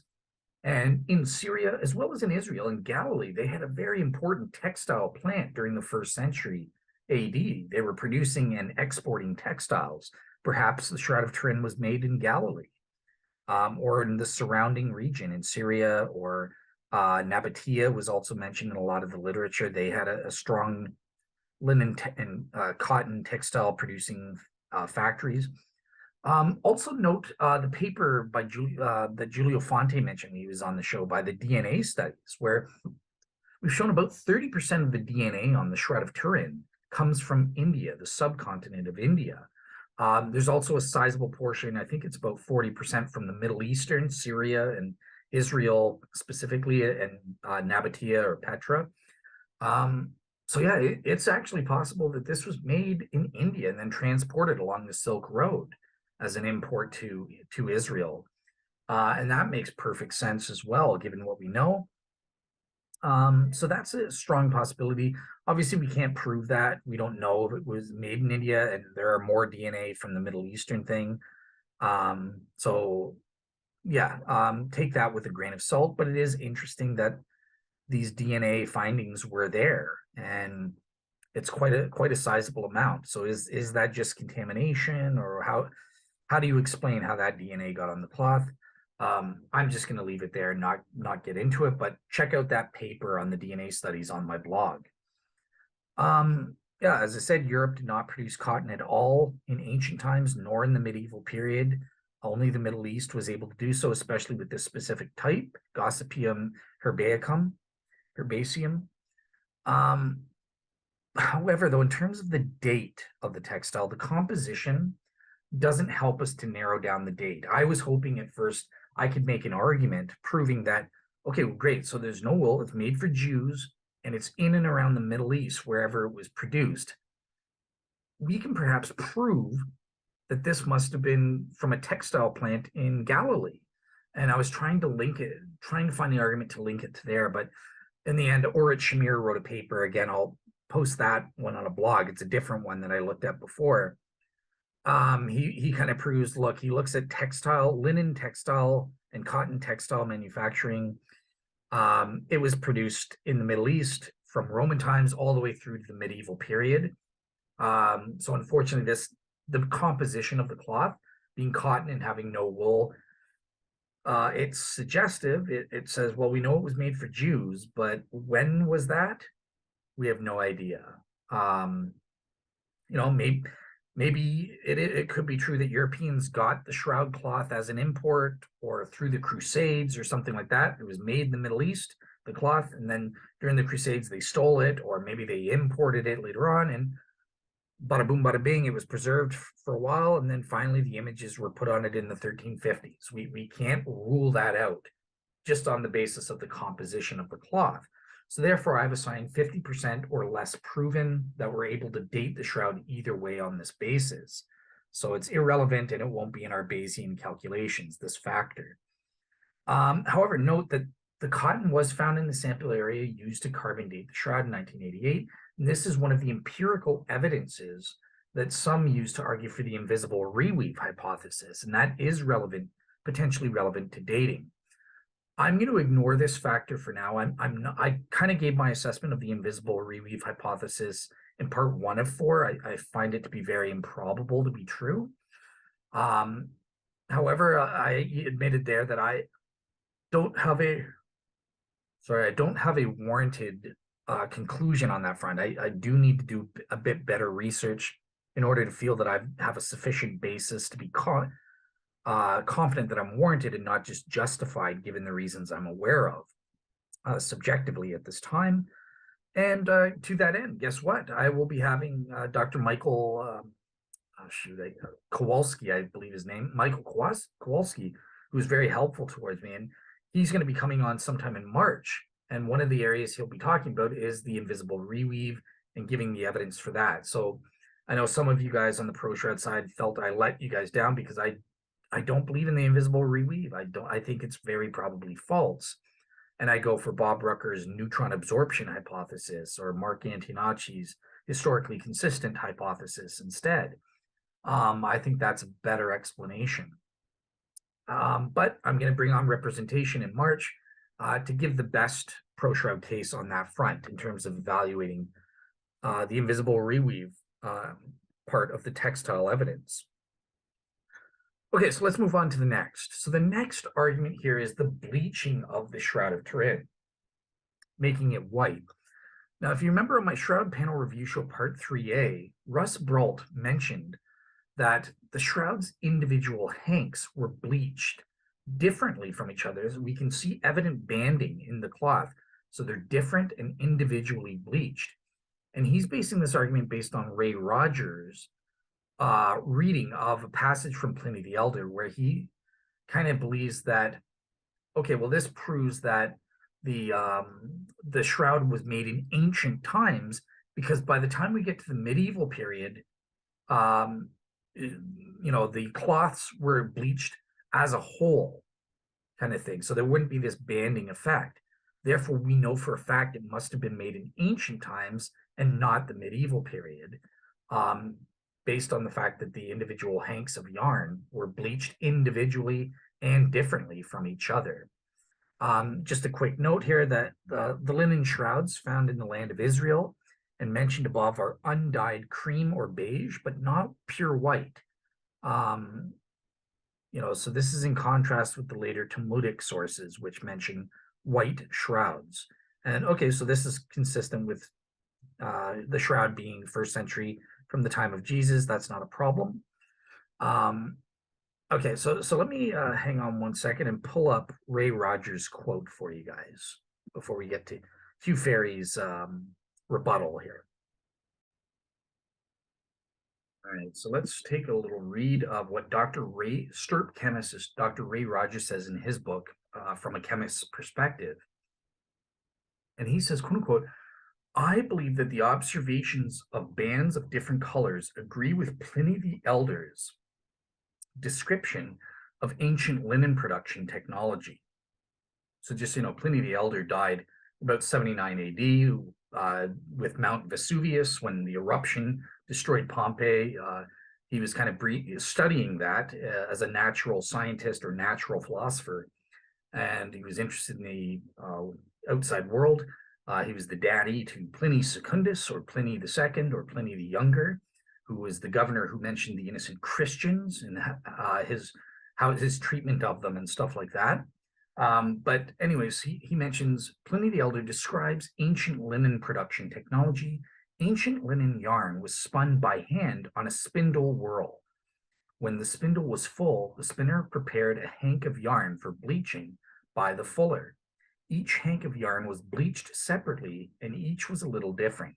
Indeed, different parts of the same hank showed slightly different colors, a little like variegated yarn. The warp yarn was protected with starch during the weaving process, making the cloth stiff. The final cloth was washed with Struthium saponaria officinalis to make it more supple. Medieval linen, by contrast, was bleached as the whole cloth. Most commercial bleaching took place in bleach fields in the Low Countries. The genesis of the name Holland cloth for the medieval backing on the shroud. Considerable material was lost during the bleaching process, and the newer linens are less dense than ancient linens, as can be seen by comparing the Holland cloth in patches with the main part of the shroud. The newer linens are also homogeneous. They do not show bands of different colored yarn in the weave. And actually, I just realized I wanted to show you the clip of that in the show with Russ Brault and in my Shroud Panel Review Show Part 3A. So hang on, I'll just pull that up for you guys.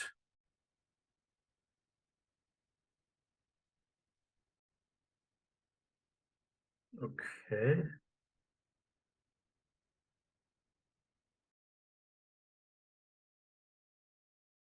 Okay, let's hope that I hope that is working.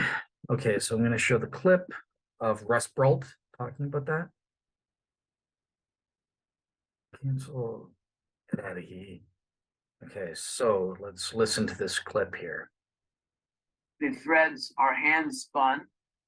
We know that individual hanks of yarn were used, which is why we have this kind of variegated look as we see, or banding effect that we see on the shroud because of the use of different hanks of yarn that were bleached differently. My understanding is that by the time you get to the Middle Ages, they would bleach the entire cloth, kind of eliminating that variegated look or the banding look. And it's so it would, this is why Rogers kind of opens up his paper in Thermochemica, saying that the carbon date was surprising given the technology used to manufacture the shroud. Well, that's what he's talking about. He's talking about how the shroud was woven and bleached and used these individual hanks of yarn, anyway, so I come away with saying, no, I don't have a slam dunk. Here's a precise example of another shroud. Just all right, perfect. So that's it in terms of that video part. So now I'm going to get into, well, what is Hugh Ferry's rebuttal? Okay, so share my screen. And beautiful. Okay, cool. So here is the shroud skeptic Hugh Ferry's rebuttal. He says, quote unquote, Ray Rogers is wrong. Pliny's account says nothing of this bleaching hank by hank. And I'll confirm, when I tried to look it up, Hugh is right here. He doesn't talk about this, at least that I was able to find. So Pliny's account says nothing of this bleaching hank by hank, and nor, as far as I can, does anybody else contemporary with Pliny. Pliny, again, in the 1st century AD, around 79 AD is when he died. Quite the reverse, in fact, as records from as far afield as Sumeria and Egypt refer to the bleaching of the whole cloth or garments, never to hanks. There are good reasons why individual hanks of linen thread differ from one another and within the hank itself, but the idea that different bleaching methods enable one to distinguish between ancient and medieval cloth is simply unjustified. And I'm just going to confess, I don't have enough info. So I said 50% proven. I'm agnostic. I don't know if this argument is good or not. There's only one side, Ray Rogers, who's claiming this. I was unable to find it myself in Pliny the Elder based on what he said. But maybe I just suck at research in ancient documents or something like that. But and like I said, there was no other ancient documents kind of talk. I wasn't able to find any of the ancient documents as to. I wish you would have cited who are the others in Sumerian Egypt that talk about bleaching of the whole cloth and never to the hanks. It would have been nice if he had some citations there, but he doesn't give that. So 50%. That's, I'm agnostic. I don't know on this argument. All right, cool. So let's move on here to the next argument. So this is the famous shroud skeptical argument. Well, look, the shroud is a 3-to-1 twill herringbone weave with a Z twist, and that's impossible for anyone in the first century to have made. The shroud has to be medieval. These patterns are just too complicated. Well, in the first place, in terms of the Z twist, this did exist in Jesus' day. We have absolute archaeological proof all over the place. However, in Egypt, primarily the S twist was used. As well, we have a lot of wool textiles from the Roman period in Israel, and these are usually S spun. The Z spun is extremely rare, but there are Z spun textiles in Israel during the Roman period, but they're a very small proportion. And a lot of our textiles, looking from Ada Grossi and Orit Schmidt, their papers go into the archaeology. By far, most of them are the S spun variety, and they're wool, not linen or cotton kind of thing. And again, why has the linen not survived? Well, this is obvious, because the Jews would reuse burial cloths and stuff like that, or they would reuse cloths and they would get destroyed over time, right? Once they put the bones into the ossuaries, the Jews would take the bones 1 year later and put them into ossuaries, bone boxes, and then they'd reuse the cloth and stuff like that for their next dead person. And they got used up, and then they got, destroyed and stuff like that. And this has been historically proven in terms of the Jews' reuse of linen textiles, and even ones used as burial shrouds and stuff like that. So if the skeptic wants to provide kind of a priori, well, it's very improbable. Most likely the shroud would have been S spun if it was made in Israel or made for Jews living in Israel. That was by far the majority of what we find, at least with wool textiles and stuff. I don't know about that. That's a very weak argument in my opinion, because we also have Z spun ones, and Z spun ones were during the Roman period were prominent in Greece and Italy. And we know that without the Z spin was the norm. Remember, Dr. Joseph Bergeron mentioned that, right, in my show with him on it. And of course, they imported to Israel all the time. So I don't see that there is any problem based on the Z spin. We can't date one way or the other, and certainly not a priori. If I'm being extremely generous to the shroud skeptic, I might say, well, maybe it's slightly more probable than not. But again, you're making this prior probability argument based on, well, the majority of textiles that have been found, which is only a fraction of a fraction of a fraction of a fraction of a fraction of the total shrouds, and not just burial shrouds, but linen garments that existed in that period. I don't know. It's very extremely weak, if anything. But yeah, let's take a listen to Dr. Joseph Bergeron before I move on to the weave, the herringbone 3-to-1 herringbone twill weave. So I just want to hear Dr. Joseph Bergeron talk about this. Actually, no, I won't, because we'll get to that in a second. So the shroud has this unique weave, and it's not found. Most burial shrouds were reused and then destroyed over time. Most cloths did not survive over the centuries, as I just said. So we shouldn't expect it. We don't have a historical expectation to find the shroud. Of course, it's unique. We would expect that. And in terms of the shroud's uniqueness, we have indeed found various similar examples of complicated weaves. And okay, so before I get to this part, here's where I want to show Dr. Joseph Bergeron. So let me bring him up. All right, so let's watch a little 5-minute clip of Dr. Joseph Bergeron talking about the textile nature of the shroud and what he thinks about it. Yeah, you waited for it. So here it comes. the Shroud of Turin was not manufactured in Jerusalem, at least based on textile archaeologic finds of the period. And the reason that we know that is that the herringbone pattern of weave is not something that the Jews did. So where did it come from? First off, you know, I should backstep and say, well, you know, I never really talked about the age of the shroud, and it has not been formally aged. The age has not been scientifically stated. I think probably your listeners know that the carbon dating test in 1988 was flawed due to the sampling error. They cut a swatch of cloth the size of your small finger and cut it into 3 slips and sent it off to the lab. Now, the lab's not in question, but it's a sampling problem where there were cotton fibers mixed with linen fibers, and in Jewish law, you didn't mix fibers when you were weaving cloth. I want to say that's Leviticus 19, if I got that right. And so that they would carry that over into shroud production.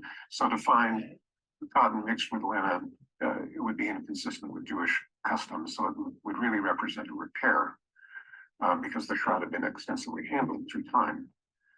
And if you look at linen under a microscope and cotton under a microscope, they look drastically different.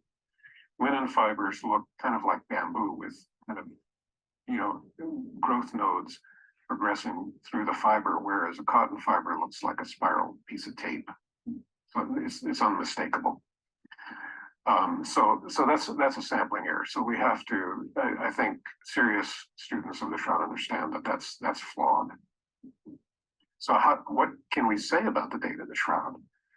Well, there was a recent study of X-ray refraction of the shroud fibers that found it to be consistent with, and we're talking about X-ray refraction, and that it was consistent with fibers found from Masada, which was decimated in AD 74, but not like linen fibers from more recent times. And my friend Barry Schwartz will be quick to say, well, that's not a dating mechanism. We don't date things that way. Nobody believes that. Nobody accepts that. I get that. I understand that. But I don't think, well, maybe the authors wanted to say that, but I wouldn't say that. But it is a piece of physical evidence that has some relevance in an academic context. And then the way Ray Rogers did the dating was by looking at the concentration of lignin. Okay, so yeah, he's moving on to Ray Rogers' dating method, but you get so in terms of this 3-to-1 herringbone twill. Okay, so with respect to this 3-to-1 twill, we have numerous examples of very complicated weaves, in some cases even more complicated in silk, in linen, and in wool and other textiles. So here's, for example, Italian textile expert Franco Testori notes the shroud's twill was utilized in Egypt as far back as 3400 BC, especially in the use of mats. Fabrics with a 4-to-1 twill were found in the burial wrappings of the mummy King Tutmosis II in 1450 BC. Hang on one second. And beyond that, the burial scarf of King Seti I from 1300 BC contained a border with a 1-to-3 twill weave. And a piece of fabric from the tomb of Queen Makuri from 1100 BC had a 1-to-3 twill bordered with a 1-to-10 twill. Incredible. The mummy cloth of the high priest Nasita Neb Ashir from the same period contains a 1-to-2 twill, 1-to-3 twill, and 1-to-6 twill. One particularly striking fabric is a linen girdle of Ramses III from 1200 BC. This is basically a 17-foot long cloth woven with threads of 5 colors with a 3-to-1 twill, just like the Shroud of Turin. Oops, shroud skeptics. Oops. We also have textile expert Dr. Methchild Florian Berg has discovered leggings that were woven in a 2-to-2 herringbone twill dated from 800 to 500 BC. And then further bands of twill weave linen from Egypt dated to 136 and 200 AD have also been found from the ancient city Palmyra in Syria from the 1st to 3rd centuries AD with a featured 3-to-1 twill, just like the Shroud of Turin. Beyond that, we have lots of herringbone twills examples found in silks, for example, from China and along the Silk Roads. They were thought to be Syrian, dating from 250 and 276 AD. We have these herringbone twills, as well as in England, these were found. So yeah, we have many examples of complex, in some cases even more complex, weaves being made in various things: wool, textile, linen, and silks, and stuff like that from various places around the world, and including the ancient Roman Empire. So at that point, it just becomes, well, sure, we don't have a 3-to-1 in linen specifically dating from the time of Jesus or before. But of course, I mean, as a plausibility argument, of course they could have made something like that. It was easy compared to some of the other more complicated and complex twills, and including herringbone patterns that they made in and around this ancient times, centuries surrounding Jesus. Now, there are counterexamples. So there are dissimilar examples. For example, in Israel, they found what's called the Akeldama discovery. And this is just a 1-to-1 simple plain cloth. And, the media, of course, CNN, these fake news outlets with their biased propaganda against our Lord and Savior Jesus, desperately lying to the people, said, oh, well, they immediately compared to the Shroud of Turin and said, oh, there's absolute proof the shroud's not authentic. It must be from the medieval period because we found this cloth, burial cloth, and look, it's so plain, it's so rugged, it's nothing. They could never have made a 3-to-1 twill herringbone weave. And even Hugh Ferry would laugh at this stupidity of this kind of reasoning. So number one, the Shroud of Turin is not for the poor peeps, it's for the rich. Remember, the rich, Joseph of ancient Arimathea, afforded this cloth. And Dr. Ada Grossi, one of the world's experts and textile experts in the world, and historians here, was saying she thinks that the Shroud of Turin was actually made as a special cloth for temple service, but because of that side strip, it was contaminated, and therefore they rejected it. And that's how Joseph of Arimathea was able to purchase this fine linen, expensive, rich linen that a poor person wouldn't be able to have. Secondly, the Akeldama shroud was blackened, it was in pieces, and it was made of at least 4 different pieces of fabric, made of linen and of flax, and it had both the S and the Z twisted threads. Oops, Shroud skeptics, Z twisted here. Proof, absolute proof that it was plausible for them to do this in Israel. And basically, what the world's experts are saying here is this textile is not considered typical of 1st century AD customs, talking about this simplistic one. Number one, because it was found in the niche of the shroud that had been unusually sealed with white plaster. They suspect the man died from leprosy and tuberculosis, and therefore, oh, he's contaminated, we want nothing to do with him, seal off his tomb. And that's why the Jews didn't come back to reuse the cloth. That's why it survived to the modern day, because nobody wanted to go into the tomb because that man was contaminated. They were afraid of him. Moreover, archaeological data has to be interpreted with due caution. We can't just find a fraction of a fraction of a fraction of one cloth and say, oh, they all must have been the same. There could never have been even an exception, even among the rich. Joseph of Arimathea, for example, who could have afforded a very fine linen, as the Bible tells us in the Gospel of Mark there. It actually used the word for fine linen. Incredible. Okay, so what do I say based on this shroud skeptical textile consideration about, oh, the 3-to-1 twill or herringbone weave was too complex? No, this is 50% or less proven. It doesn't date the shroud to the 1st century, neither to the medieval period. It could have been any time in between there. Now, one thing I just want to play before I give my my final thing here. Let me just stop sharing. And I want to bring up a clip from Mark Antonacci addressing this prior probability issue and the fact that, well, all of our examples, they aren't an exact match for the shroud. And, you know, some of them date to like 200 AD with some of them that are similar to the shroud. And Hugh Ferry gives his little skeptical remarks that, well, that's too late. You know, it has to be, we need something exactly dating to 30 AD or before or something like that. Otherwise, we can't prove that they had the technology. I just want to play that little clip of Mark Antonacci interacting with that.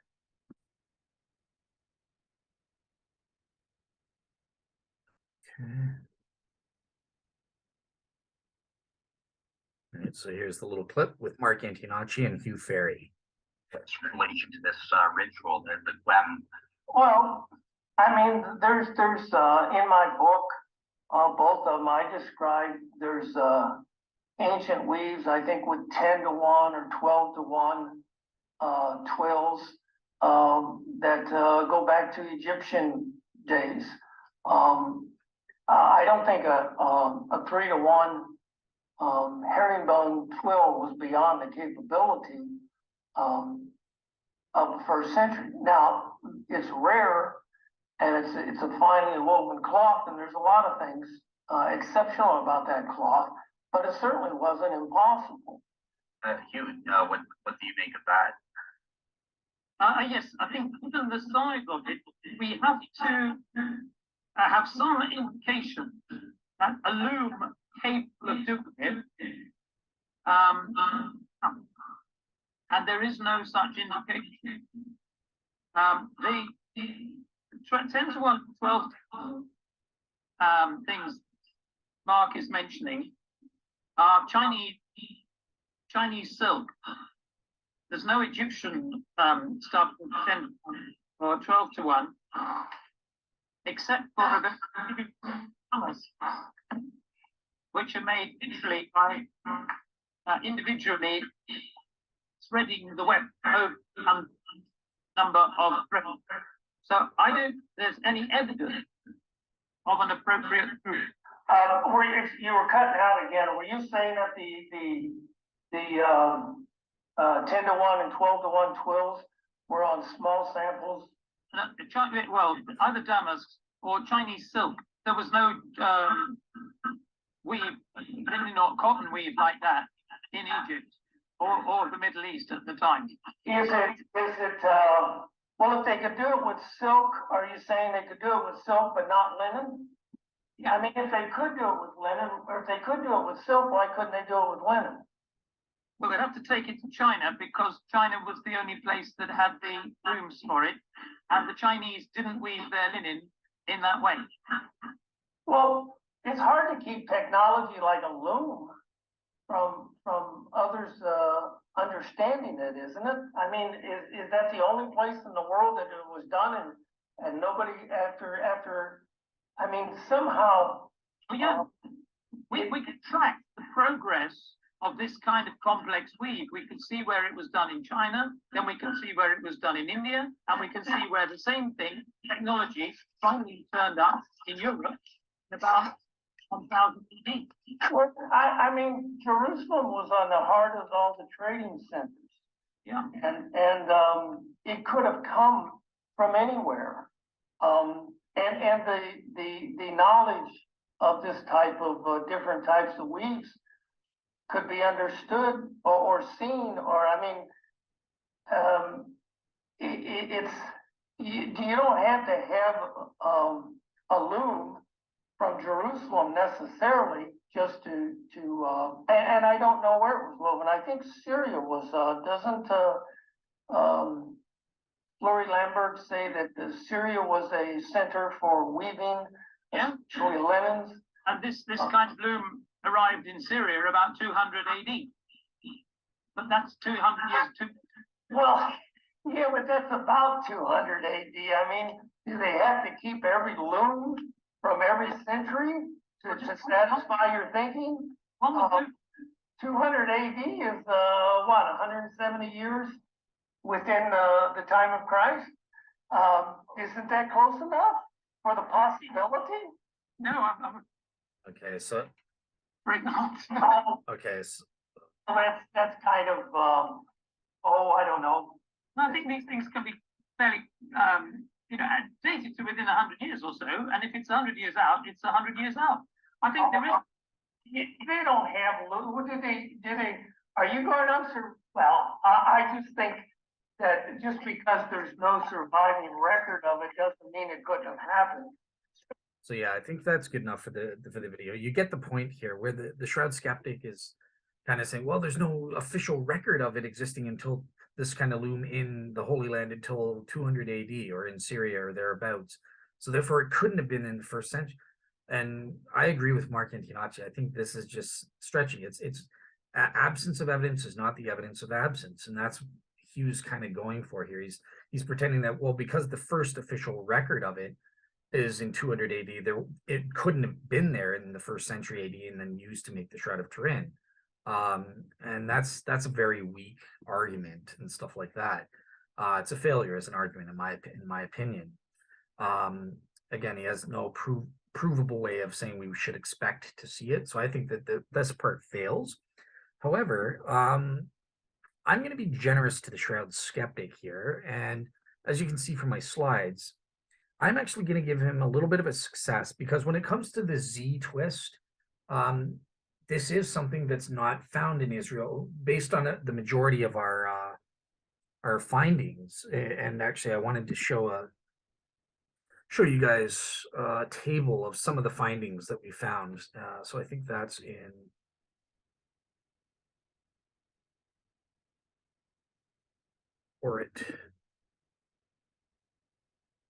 Shamir's paper on my blog, again for free for all of you guys.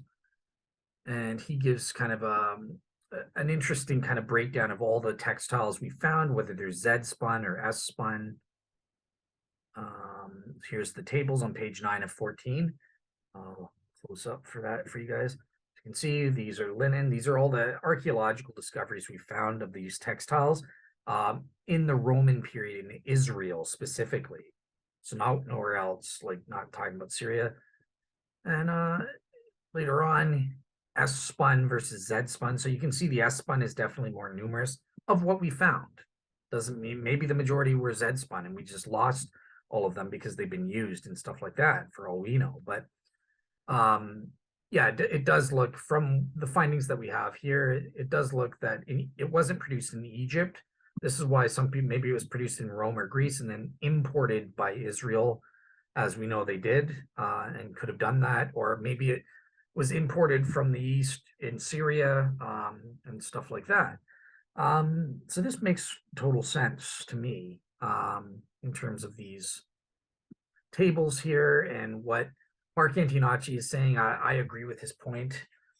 But that said, based on this prior probability, the Shroud is rather extraordinary, rare, unique even.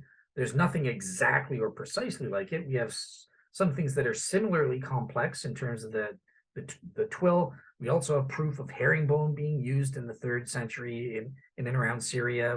We do have records of that documented and stuff. So that it's very, I don't know, it's a very weak argument to say that, well, just based on the absence of data, we're going to assume that they didn't have the technology to make this. When we know in isolated bits, they did have the technology to make 3-to-1 twills and even more complicated twills in various types of fabric, wools or silk. And of course, they could have done that in linen. That would have been easy. You know, the herringbone weave, we know that they had the technology to make that in and around the time of Jesus. You know, once, I think in the 2nd century AD, we have an example of that. So yeah, to kind of pretend like, oh, they couldn't have had it, that's very weak, just because that's not the majority, or it's a rare, again, the Shroud of Turin is a rich, expensive cloth. So of course it's rare, or that's what we would expect. Nonetheless, based on that basis, I'm going to be generous to the Shroud skeptic, and I'm going to give them a 60% proven that the Shroud is medieval and not from the 1st century, or it's inconsistent with the 1st century Jesus date,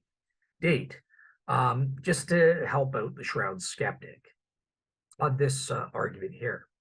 Okay, the next argument is the scholarly consensus argument. And so it has to be admitted, there are some shroud textile experts like Orit Shamir or Hero Granger Taylor, who Hugh mentioned on my Shroud Panel Review Show Part 3A, who say that the shroud is inconsistent with the time of Jesus. They don't necessarily say it's medieval, by the way, from what I've seen, at least with Orit Shamir, but there's nothing to rule it out. And they do think we can rule out the first time century Jesus.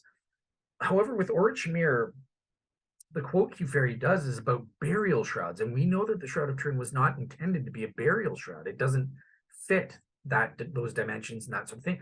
It looks like it was intended for something else, and it was rejected for that purpose.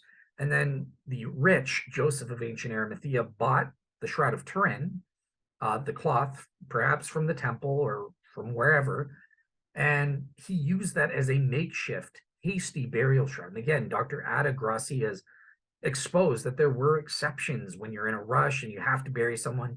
You can break the Jewish rules and still be consistent with a Jewish burial practice. And there is even burial shrouds.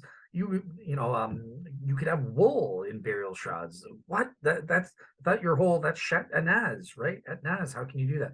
Well, Adi Grossi goes into, well, there are some exceptions and stuff like that were permitted by the rabbis and stuff like that. But the point is, you were allowed, if it was a matter of rushing to bury the body before sundown, Joseph of Arimathea could have very well said, okay, I don't have a burial shroud. Fine, let's use this cloth. I bought it or whatever. Let's just use this to bury him. We're in a rush. We got like two hours before sundown. Let's do it. So yeah, nothing here is too perplexing, because look, on the other side, there are just as many, if not more, textile historians and scholars and experts that I've seen in my various papers and research.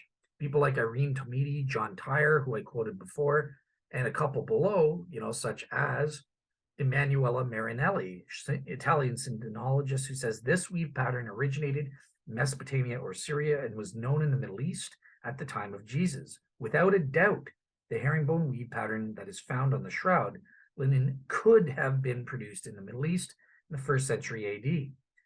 Again, textile expert Dr. Methchal Fleury-Lemberg, after her extensive analysis of the entire shroud cloth during the 2002 restoration project, and she says the linen cloth of the shroud does not display any weaving or sewing techniques which would speak against its origin as a high-quality product of the textile workers of the 1st century AD. A boom, you're destroyed, skeptics. Okay, so what's my evaluation? As you can see here, when it comes to the arguments from scholarly consensus, it's honestly 50%. If anything, maybe 55% on the pro-shroud side, just because there's slightly more textile experts who are pro-shroud based on my research. But again, I didn't want to do a head count type thing. So I'm agnostic. Look, it's a wash in terms of scholarly opinions. You have very well qualified textile historians, scholars, and experts saying that it can't be from the 1st century. And some even arguing that it's probably from the medieval times. On the other side, you have just as many, if not more, textile experts saying the exact opposite, that it can't be medieval and or that it is consistent with a 1st century Jewish date, and or it has been proven to be ancient. So yeah, I'm just going to assign 50% to this argument here. Based on scholarly consensus, we can't tell either way. All right, so now we get into the textile evidence category of the loom technology. And the first batch is one of the arguments by the shroud skeptic, Hugh Ferry, based on the weaving defects. So he appeals to the work of the textile expert Gabriel Weil. And he suggests that with the shroud, there are at least 2 types of weaving defects that are suggestive of the type of loom that was used to make the shroud. And in his paper, he gives the 2 types. So here's type 1. Ooh, sorry. So this doesn't really help us in terms of the dating. Type 2 is where it's at. These are these lengthwise weaving distortions or defects that wouldn't fit certain other weaving or loom technology, where you would be able to rectify your mistake. You wouldn't keep making the same mistake over and over and over again. And we know that it requires a 4-shaft loom, and there are only 2 types. So there is the warp-weighted loom, where perhaps this weaving defect would come into play. And this does date to the 1st century. It was available in Jesus' day. Bada boom, bada bing, pro shroud people are smiling away. Or there's number 2, the treadle loom. This is what the shroud skeptic Hugh Ferry believes created the Shroud of Turin. And this only came into, was invented in the medieval period. So therefore, if the treadle loom made the shroud and these weaving defects cannot date back to the 1st century, bada boom, bada bing, the shroud skeptic wins. So let me just go into the video and let Hugh Ferry make this point here. Let me.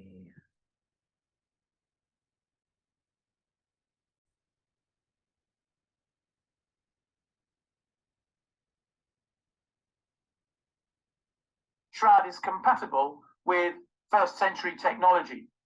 Now, one of your problems is, and Russ picked it out beautifully, and that is, how do you make those beautiful diamond diaper shade diapering that you find in these Damascus silks and things like that?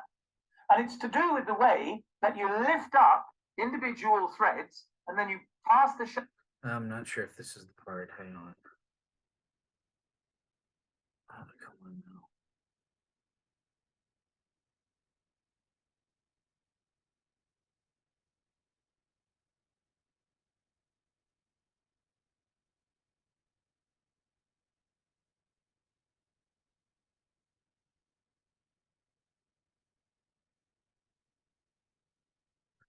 Oh, come on.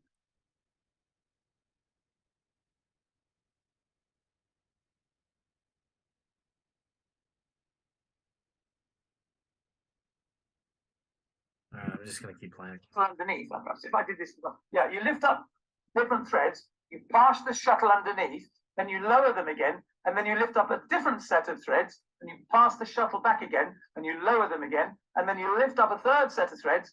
Now, when you're making the kind of herringbone design, or the twill design that's been found in antiquity, every single one of those had to be hitched on individually. So you read it, and you can see people doing it today. If you want to see people hand making a pattern which is part of the weave of something, you have to pick up the threads individually, hook them onto a bar, lift the bar up, send the shuttle through, lower the bar, take all those ones down, put a new lot on, and so on. Now, if you did that, and it was perfectly possible to make herringbone twill or diamond-shaped patterns or even birds and things, which the Chinese were doing, in that kind of material, what you wouldn't do is repeat the same mistake over and over again. And the shroud has lengthways mistakes that start at the top and they go right the way down the full 14-foot length. And this shows that it must have been made using these shafts that move up and down.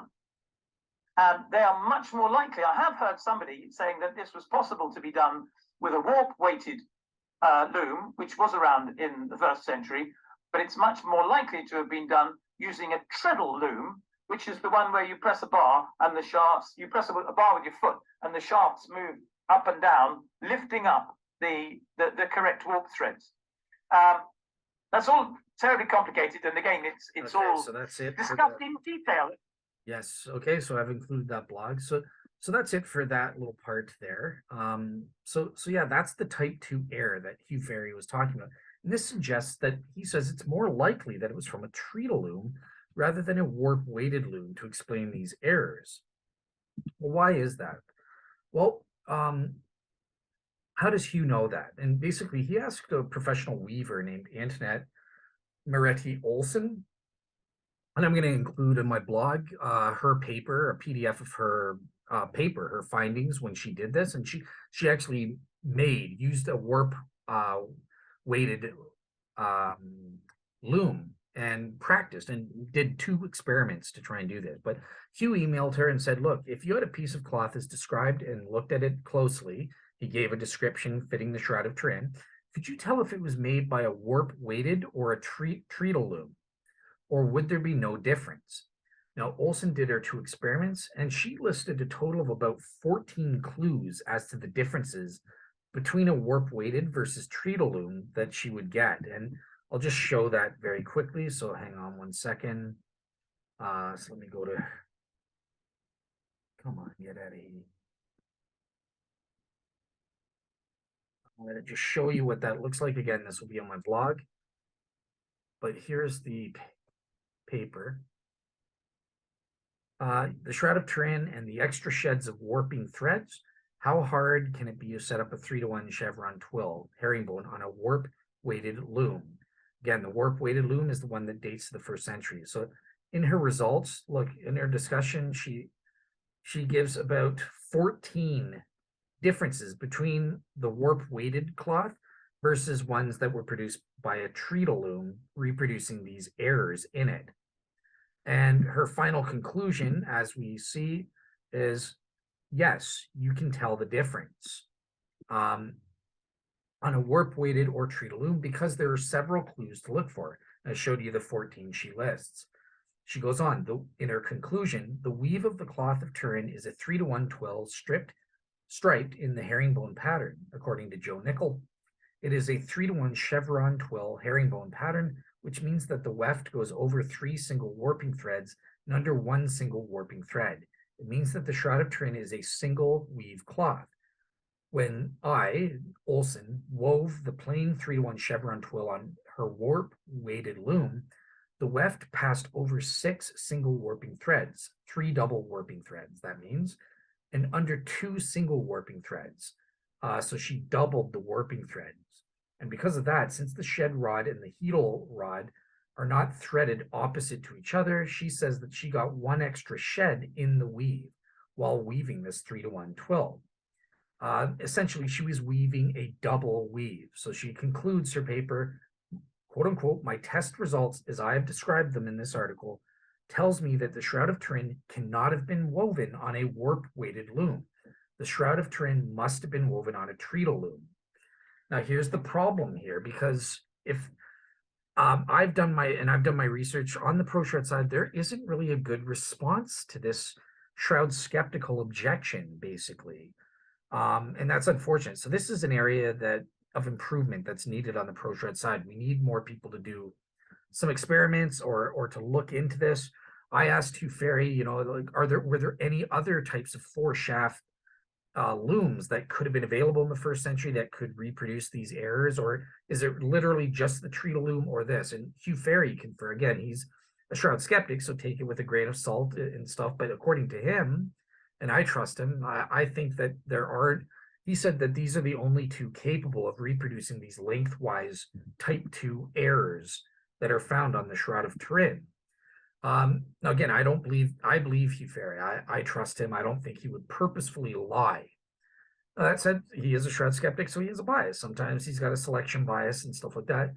So that doesn't mean that those are the only 2. I'm kind of assuming that here because that's all I was able to find. But maybe a Pro Shroud expert will find that there is actually a 3rd type of loom, and that did exist in the 1st century, and that wouldn't have these problems that this Antoinette Marie Olson is encountering here in terms of the double weave that she needed to do. And I just want to say I'm grateful very much to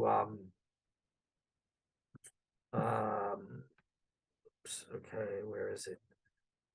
To Joe Marino and Michael Kowalski, who kind of helped me coming up with something as a counter response.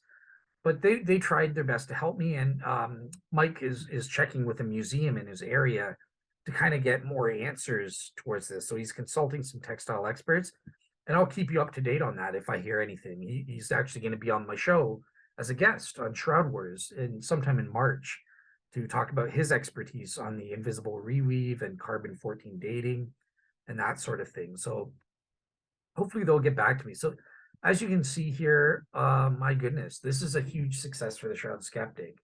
I would say I'm about 80 to 85%, to be honest.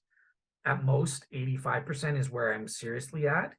But I wanted to give the 90%, be generous to the Shroud skeptic. I always go with the worst case scenario for the Pro Shroud side. Yeah, if I'm being truthful, and I probably should be truthful, I would probably put myself at the 85% proven that the treacle loom was used, and therefore the shroud is probably very probably medieval, and that's inconsistent with it being in the 1st century loom of the warp weighted loom.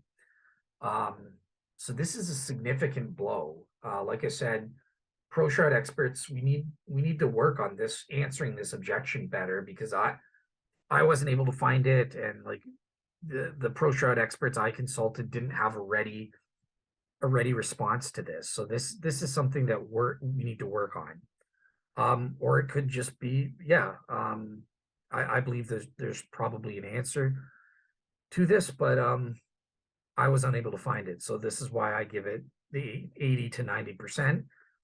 And I'll probably put my calculation, I'm going to change that to 85% because I want to be realistic, and that is where I am. The 90% is just me being hyper biased in favor of the shroud skeptic. But yeah, this is powerful, some powerful evidence. It's got experimental backing from an expert weaver who actually conducted a couple of experiments, and there is nothing to counter it directly on the pro shroud side that I was able to find. All right, so let's move on. Now, here's where I want to thank Joe Marino and Mike Kowalski, because they were really helpful. And as well, not only that, Otangelo has a great reason. This is a great sort of, the weave of the Shroud of Turin has a lot of great information with helpful visuals. Otangelo, you've done a great job. I have no idea if you hear this or not, but this is amazing. He's also got a section that was helpful on the weaving. The shroud is an ancient textile, so it's in order. So with helpful sources. So yeah, just as a general source, you should check out Otangelo's work here. I'll include the link on my blog for you guys. He's provided me a new argument that was not brought up in my Shroud Panel Review show, but this, based on the loom technology, proves the shroud's not medieval, and in fact dates to ancient times, consistent with the 1st century and being the date of Jesus. And it's based on the Italian textile expert Pietro Vercelli, who concludes that the loom was without warp or weft regulators. There was no regulators on the loom used to create the Shroud of Turin. That's awesome. That proves it can't be medieval, because all medieval looms, the treacle loom would have had these regulators. So look, he says, quote unquote, from the comparison of the various fabrics relating to the wrappings of the mummies with the shroud cloth, and from the elaboration of all the data collected, I can deduce, and I should maximize that the latter was certainly not built with a machine of such an advanced concept. In fact, the characteristics are not present previously listed. The recent publication of the book edited by Gian Maria Zaccone, quote unquote, The Two Faces of the Shroud, with the photographs of the reverse, allowed me, so this is Pietro Vercelli talking, the textile expert, to carefully observe the structure of this tissue and deduce the conclusion that follows.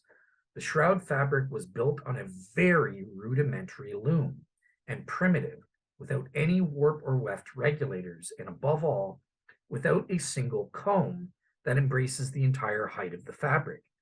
The certainty of the above can be obtained with a new visual examination of the shroud, which allows for the observation of the evolution of the textures over the entire width of the fabric.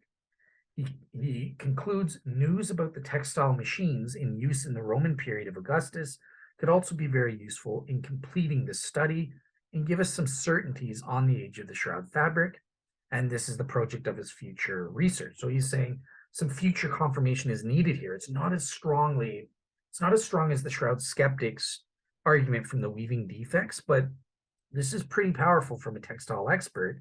And this presence of the no regulators that he was able to find is suggested. I'm assigning 75% proven that this is not medieval, and is therefore and is also consistent with a 1st century date covered the corpse of Jesus. So this is something totally new that I never even heard about in my textile research. Once again, thank you so much to Joe Marino. He was, so here on page medieval frame, the drawing below shows a manual frame with movement of the 4 treacle heaves used in medieval Germany. This is a translation that Joe's giving me. Despite being of rudimentary manufacture, presents respect to the previous ancient loom's teeth. Innovation of the movement, pedal operated helds controlled by the feet of the weaver, who having two hands free can operate the fixed comb with one hand and insert the weft holder peak with the other one, accelerating remarkably in the weaving. These devices allow you to keep the wires plot absolutely perpendicular with the uniform density.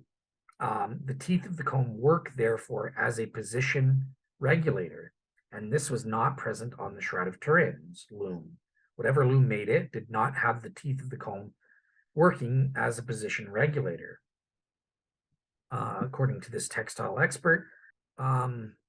So here it is in Italian, the original, where Joe Marino is translating. So just so you can confirm, there's the picture of the loom in question here that this guy's talking about. This is a successful argument on the pro-shroud side. So this is something new. It's a new category of evidence, again, related to the loom technology. So yes, we had a devastating blow from the shroud skeptic Hugh Ferry, where he was talking about the weaving defects, making it more probable that a treadle loom must have been used versus a warp-weighted loom from the 1st century. However, we also have the fact there was obviously no detectable regulators used on making the shroud, and this says that the loom must have been primitive. It couldn't have been medieval. It couldn't have been the treadle loom. Otherwise, we would detect the presence of these regulators with the Shroud of Turin clause. So this takes away some, not all, of the sting of the shroud skeptics' argument on the basis of the loom technology.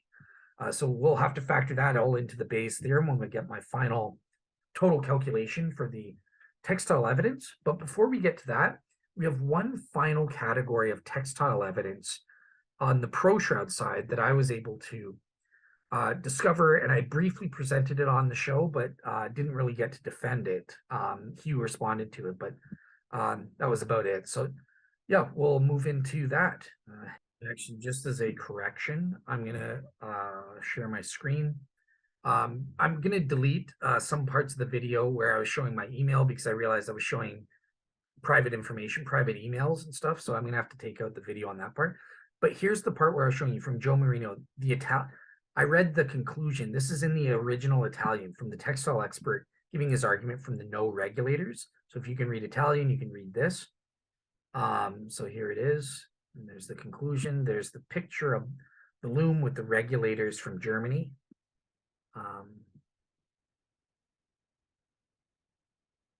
So this is what Joe Marino sent me. So you can you can translate that yourself, then you can confirm. But yeah, other than that, let's get out of that, and we'll move on to the next and final category of textile evidence based on the folding patterns of the Shroud of Turin and water stains. All right, so we're going to move on to the last and final category of textile evidence. This is on the pro-shroud side, and it relates to the evident fold patterns that we can detect scientifically on the Shroud of Turin, as well as some of the water stains pertaining to the dating of the shroud in particular. And the first category is based on the shroud's fold patterns. Apparently they match, or plausibly match, the Man of Sorrows icon that dates from the 1200s AD. And I just want to show a little clip of that on YouTube before I speak about my assessment of it, but that's no good. Come on now. There we go. All right, so here's a quick 5 to 6 minute clip about these folding patterns and what was discovered. Years, Professor Lidov believes a memory of the image on the shroud was preserved in the art of the period. This icon of Christ is known as the Man of Sorrows. It became popular in Constantinople when the shroud disappeared. It has many of the distinctive features of the image on the Shroud of Turin: the crossed arms, the hidden thumb. And significantly, it depicts an image of Christ emerging out of a box-like tomb, as if raised up from the dead. Many different versions of it exist. It was clearly a celebration of the resurrection of Jesus, and almost certainly invokes the ritual involving a shroud described by the Crusader Robert de Clary. I wonder if its origin might be connected with the loss of the shroud in some way. I think so, in a way, we may consider this as a kind of compensation Right. of this great loss and the commemoration of the presence of the shroud in Constantinople. So just so you guys know, according to pro-shroud advocates who believe the shroud was in Constantinople as the image of God incarnate, or the image of Edessa, or the Mandylion, it was stolen in 1204 during the Fourth Crusade by the Roman Catholics, and that's how it eventually, 150 or so years later, ended up in Liry, France, because it was stolen by the Crusaders. So that's why the people at the Eastern Orthodox Church in Constantinople, once the Shroud of Turin, they used to show the Shroud of Turin this way. Once that was stolen by the Catholics, Crusaders, during the Fourth Crusade, they had to rely on making these images of the Man of Sorrows icons to kind of, well, this is our way of remembering when we used to show the Shroud of Turin this way. The Pray manuscript, the testimony of Robert de Clary, and the Man of Sorrows icon all build a compelling case for the Shroud of Turin being older than the date specified by the carbon-14 test.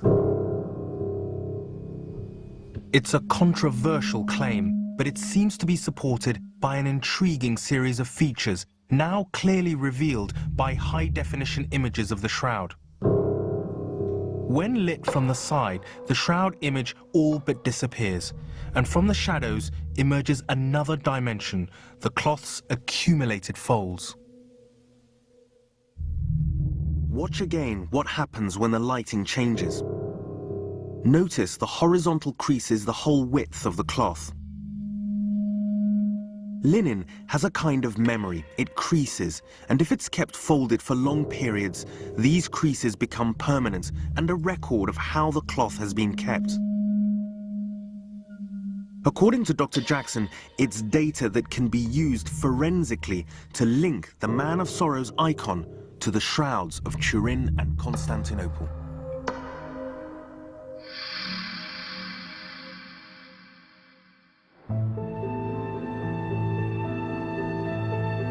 Dr. Jackson identified a series of fold marks at regular intervals, A, B, C, and D, that reflect the way the cloth was folded during storage. He expected the pattern to repeat itself along the whole cloth. Surprisingly, it doesn't. There is no fold E between the head and the navel. Instead, just below the crossed hands, Jackson found no less than 4 closely packed folds grouped together in what he calls the F block. Finally, the pattern suggested that there should be a fold here by the legs. And sure enough, on close inspection there was, but oddly, it was shallower than the others. Jackson developed a program to simulate all the folds and concluded that they must have come from some kind of device, perhaps for storing the shroud.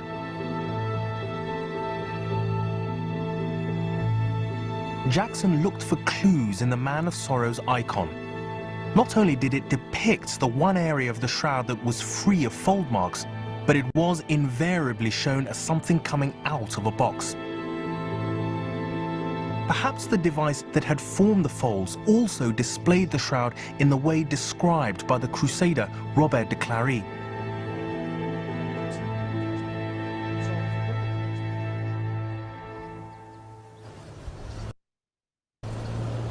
I've been invited to witness the unveiling of a device designed and built by Jackson's team based on the fold mark evidence and the ceremony witnessed in Constantinople. So what does this machine do, and how does it possibly explain where the fold marks are in the shroud? Well, all of them were calculated as to exactly where they were. If you remember the F block, Yep. the F block is this block here with the 4 folds around it. Right. And then we had an interesting problem. We could not explain why there was a missing fold. Right. So the solution we came up with was a weighted bar. It does some marvelous things for us. First of all, it keeps the front of the shroud taut, so you always have a good face that doesn't fluff like a sail. Keeps it taut, yeah. That's right. And then it also has a tendency to pull this down right on the other side of the F block, which gives us this sharp fold here. So it answers two things is what you're saying. It answers the fact, this pole being here, why there is no fold mark at that point. Exactly. And why there is this F block marks here. That's true. Okay. And then we also saw that very shallow fold mark that we saw before. That shallow fold mark is this free hanging fold right there. This? Yes, that is correct. Right. The time has come to decide if this elaborate hypothesis could be true. The Byzantines had a great reputation for creating spectacle and theatrical liturgy.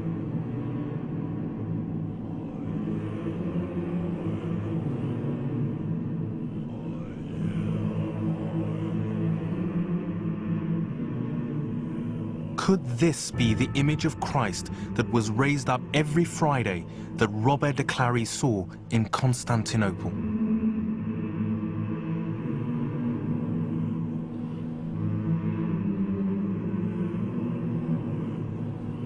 There you guys go. I think you guys get it. So go back to my slides here.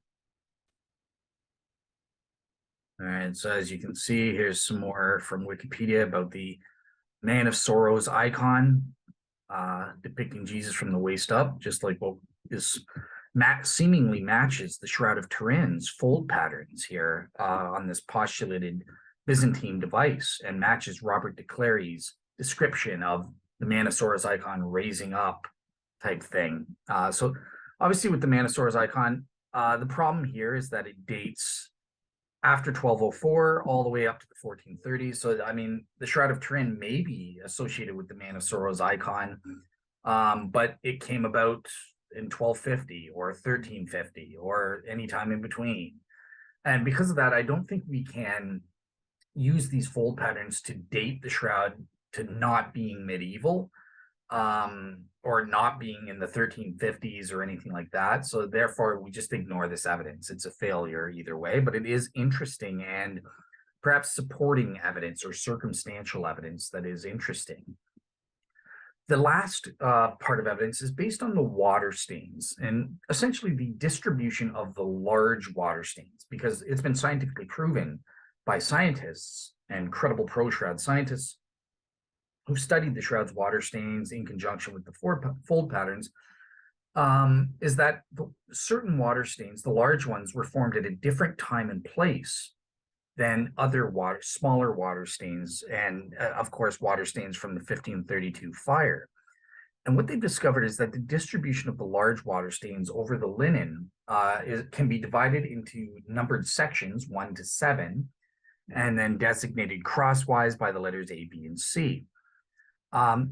So one can observe that there's equidistance and symmetry of these large stains, meaning that they were all correlated and formed while the shroud was folded in a certain configuration, and then the water seeped through and stained multiple layers of the folded cloth. So I'll show you that in a second here.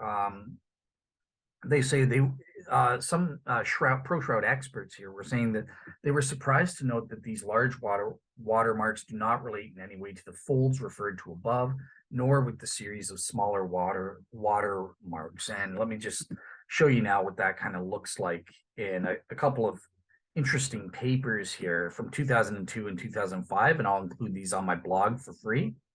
But this is what they're talking about in terms of dividing up the it's a little blurry, but so these blue marks, these are the large water stains that we're talking about, and you have A, B, C, and then sections 1 through 7 in terms of what they did when they studied the shroud. Maybe it's clear on their 2005 paper.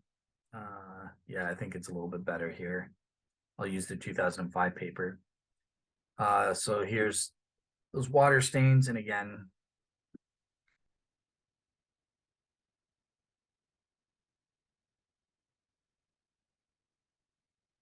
divided up into the sections there. Now, what was interesting here is that when they scientifically studied these, there was a type of jar with the same shape and size that gave credit to their hypothesis that they found, look, the shroud must have been folded up into 52 layers and was in a vertical slanting position. and then put in some kind of storage pot where there was a little bit of water on the bottom, and that seeped through and stained the shroud. Now, obviously, so let me show you that in their paper.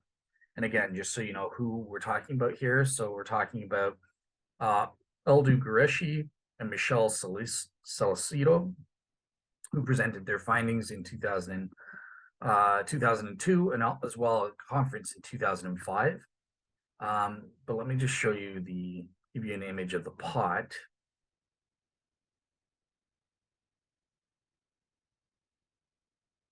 So here is it. It's kind of like an accordion in terms of the folds being 52.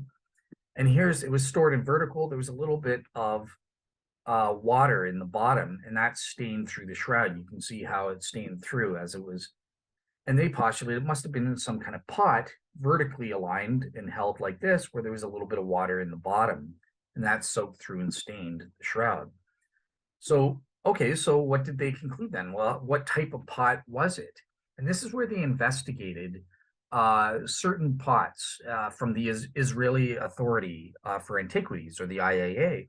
And they got photographs of certain pots from Qumran, as well as access to replicator of an earthenware jar that perfectly fits when they put water in the bottom, a little bit of water in the bottom, and then align that. They could tell it was within perfect fit with that curvature, vertically aligned. And they actually did experimental trials and allowed them to test the possibility of their hypothesis. And they were able to explain certain anomalies found with these water stains on the shroud, such as the diminution of the intensity of the edges at the terminal part, especially the unusual position of the two watermarks under the carbon-14 corner, and the absorption of the external liquid of this water stain. Incredible, perfect fit. And as they said, the result was that they showed the same watermarks in almost exactly the positions present on the shroud, but just with different shapes. And obviously the different shapes come about because of the treatment of the cloth. Which way are you holding the pot while the shroud's in there? Are you walking with it? What are you doing with it? So obviously these can make the shape variable in terms of the watermarks, in terms of the absorption and the softness of the material itself, or the inclination and the adherence to the concave inside shape at the bottom of the real container.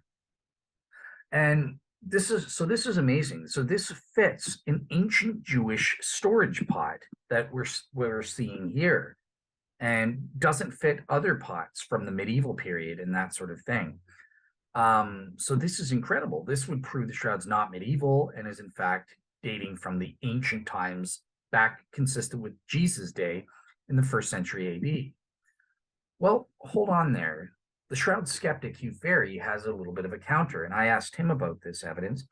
He gave his response as the following, quote unquote, "As for storing a folded textile, they were generally kept in wooden boxes." He's talking about in the medieval period, rather than clay pots. Or actually, I think he is talking about the 1st century as well. Their textiles were generally kept in wooden boxes rather than clay pots, and there are certainly plenty of them around. And he gives a link to a British Museum website, I think it is. Let me just show you that. This is the link that Hugh Ferry sent me in his email, with lots of chests from the 14th century, 1300s, stuff like that. So here's a chest. Hopefully it'll show the image. So here are some things that Hugh Ferry gave me to look about. Oh, son of a gun.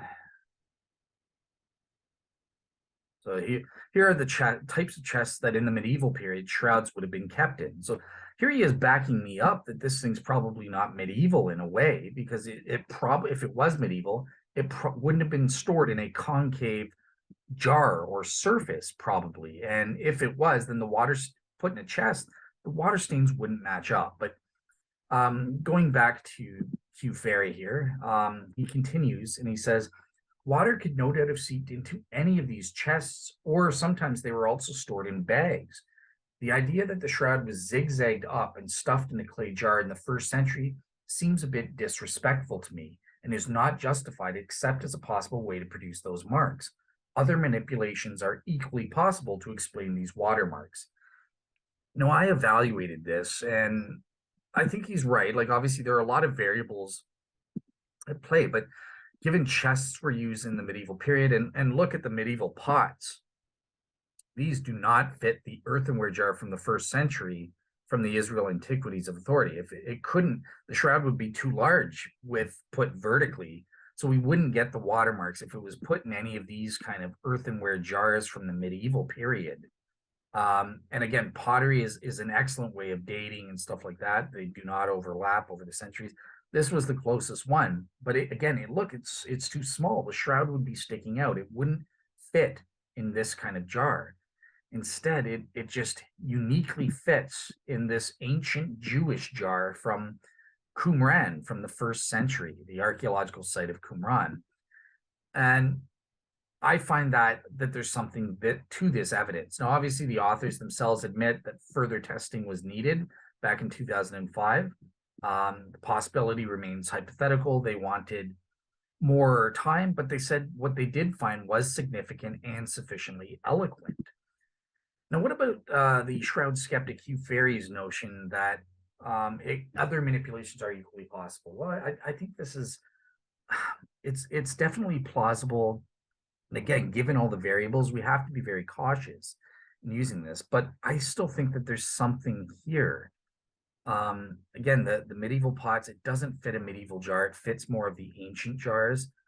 And in order to, he says, well, wouldn't it be disrespectful for people in the 1st century to store it in a jar, in one of these earthenware jars?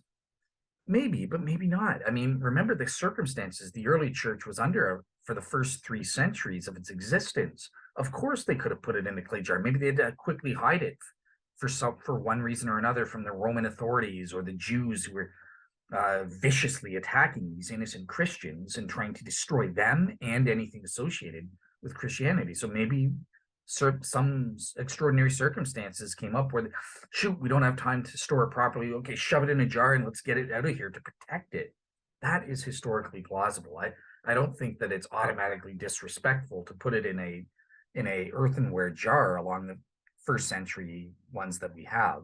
Yes, it's not ideal, perhaps, but any number of historically plausible circumstances could explain why they had to do that.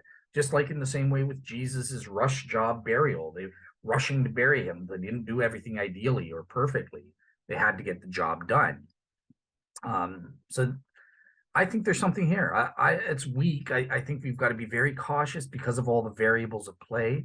But I assigned a 55% proven that the shroud is not medieval, probably not medieval, and that the shroud's water stain here is consistent with these 1st century Jewish pots and therefore from the time of Jesus. Obviously, this doesn't prove it did come from the time of Jesus, though, because they had these earthenware pots for hundreds of years during the Roman Empire. In the 2nd century, they had it, or the 3rd century, I'm sure they had it. So we can't prove, it does come from the 1st century or does come from the time of Jesus. But it's suggestive that it fits these Masada 1st century from 73 AD pots. And it's definitely provably consistent with the 1st century date there. So that's it for the evidence. Now we'll get into the total calculations for the textile evidence here. Okay, so as you remember, I'm going to do a couple of calculations, because if you remember on the shroud skeptical argument on the weaving defects based on the loom technology, remember the treated loom versus the warp weighted loom? I assigned an 80 to 90% probability that the shroud skeptic wins in proving the shroud must be medieval on that basis in explanatory isolation. And I said, realistically, I'm more at most at the 85% mark, but I was trying to cheat for the shroud skeptic and be biased in their favor. And I said, maybe it could go up as high as 90%. So what I'm going to do is I'm going to give the realistic thing. This is going to be where I'm really at. But I also wanted to calculate it at the worst case scenario, the 90 percentile mark, just to show you guys could see how the calculations work. Okay, so in terms of the calculations, as you can see, first thing to note, any textile evidential consideration assigned to 50% or a lower probability, 50% where I'm agnostic, or 50% or less probability, is a failure as an argument, and therefore we ignore it from the Bayesian calculation. So let me just hang on a second. Okay. So as you can see here, just going back to refresh your memory. So let's remember what the features were starting from the beginning. So the first was the dimensions of the shroud. So this was an example of where we got 50% or less proven. So the size of the shroud doesn't prove whether it's medieval or not medieval, or whether it's first century or not first century. And therefore we rule it out. It doesn't play a factor in my Bayesian calculation. Same with the unique stitch argument by Bob Rucker. I assigned 50% proven or less. We can't tell whether the shroud is medieval or first century on this basis, so it's excluded from the calculation. Now we have the spinning wheel argument of Bob Rucker. Here, yay, here's our first success.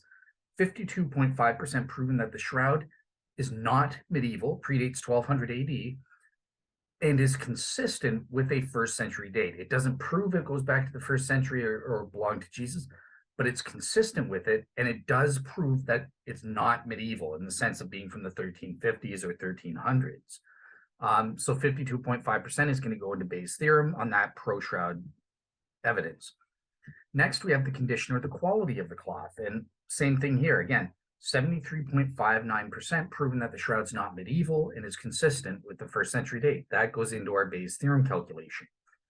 Remember, that was based on the compare and contrast studies of the medieval patches to the Shroud of Turin itself and the inferior quality of the shroud compared to that, proving it's centuries older.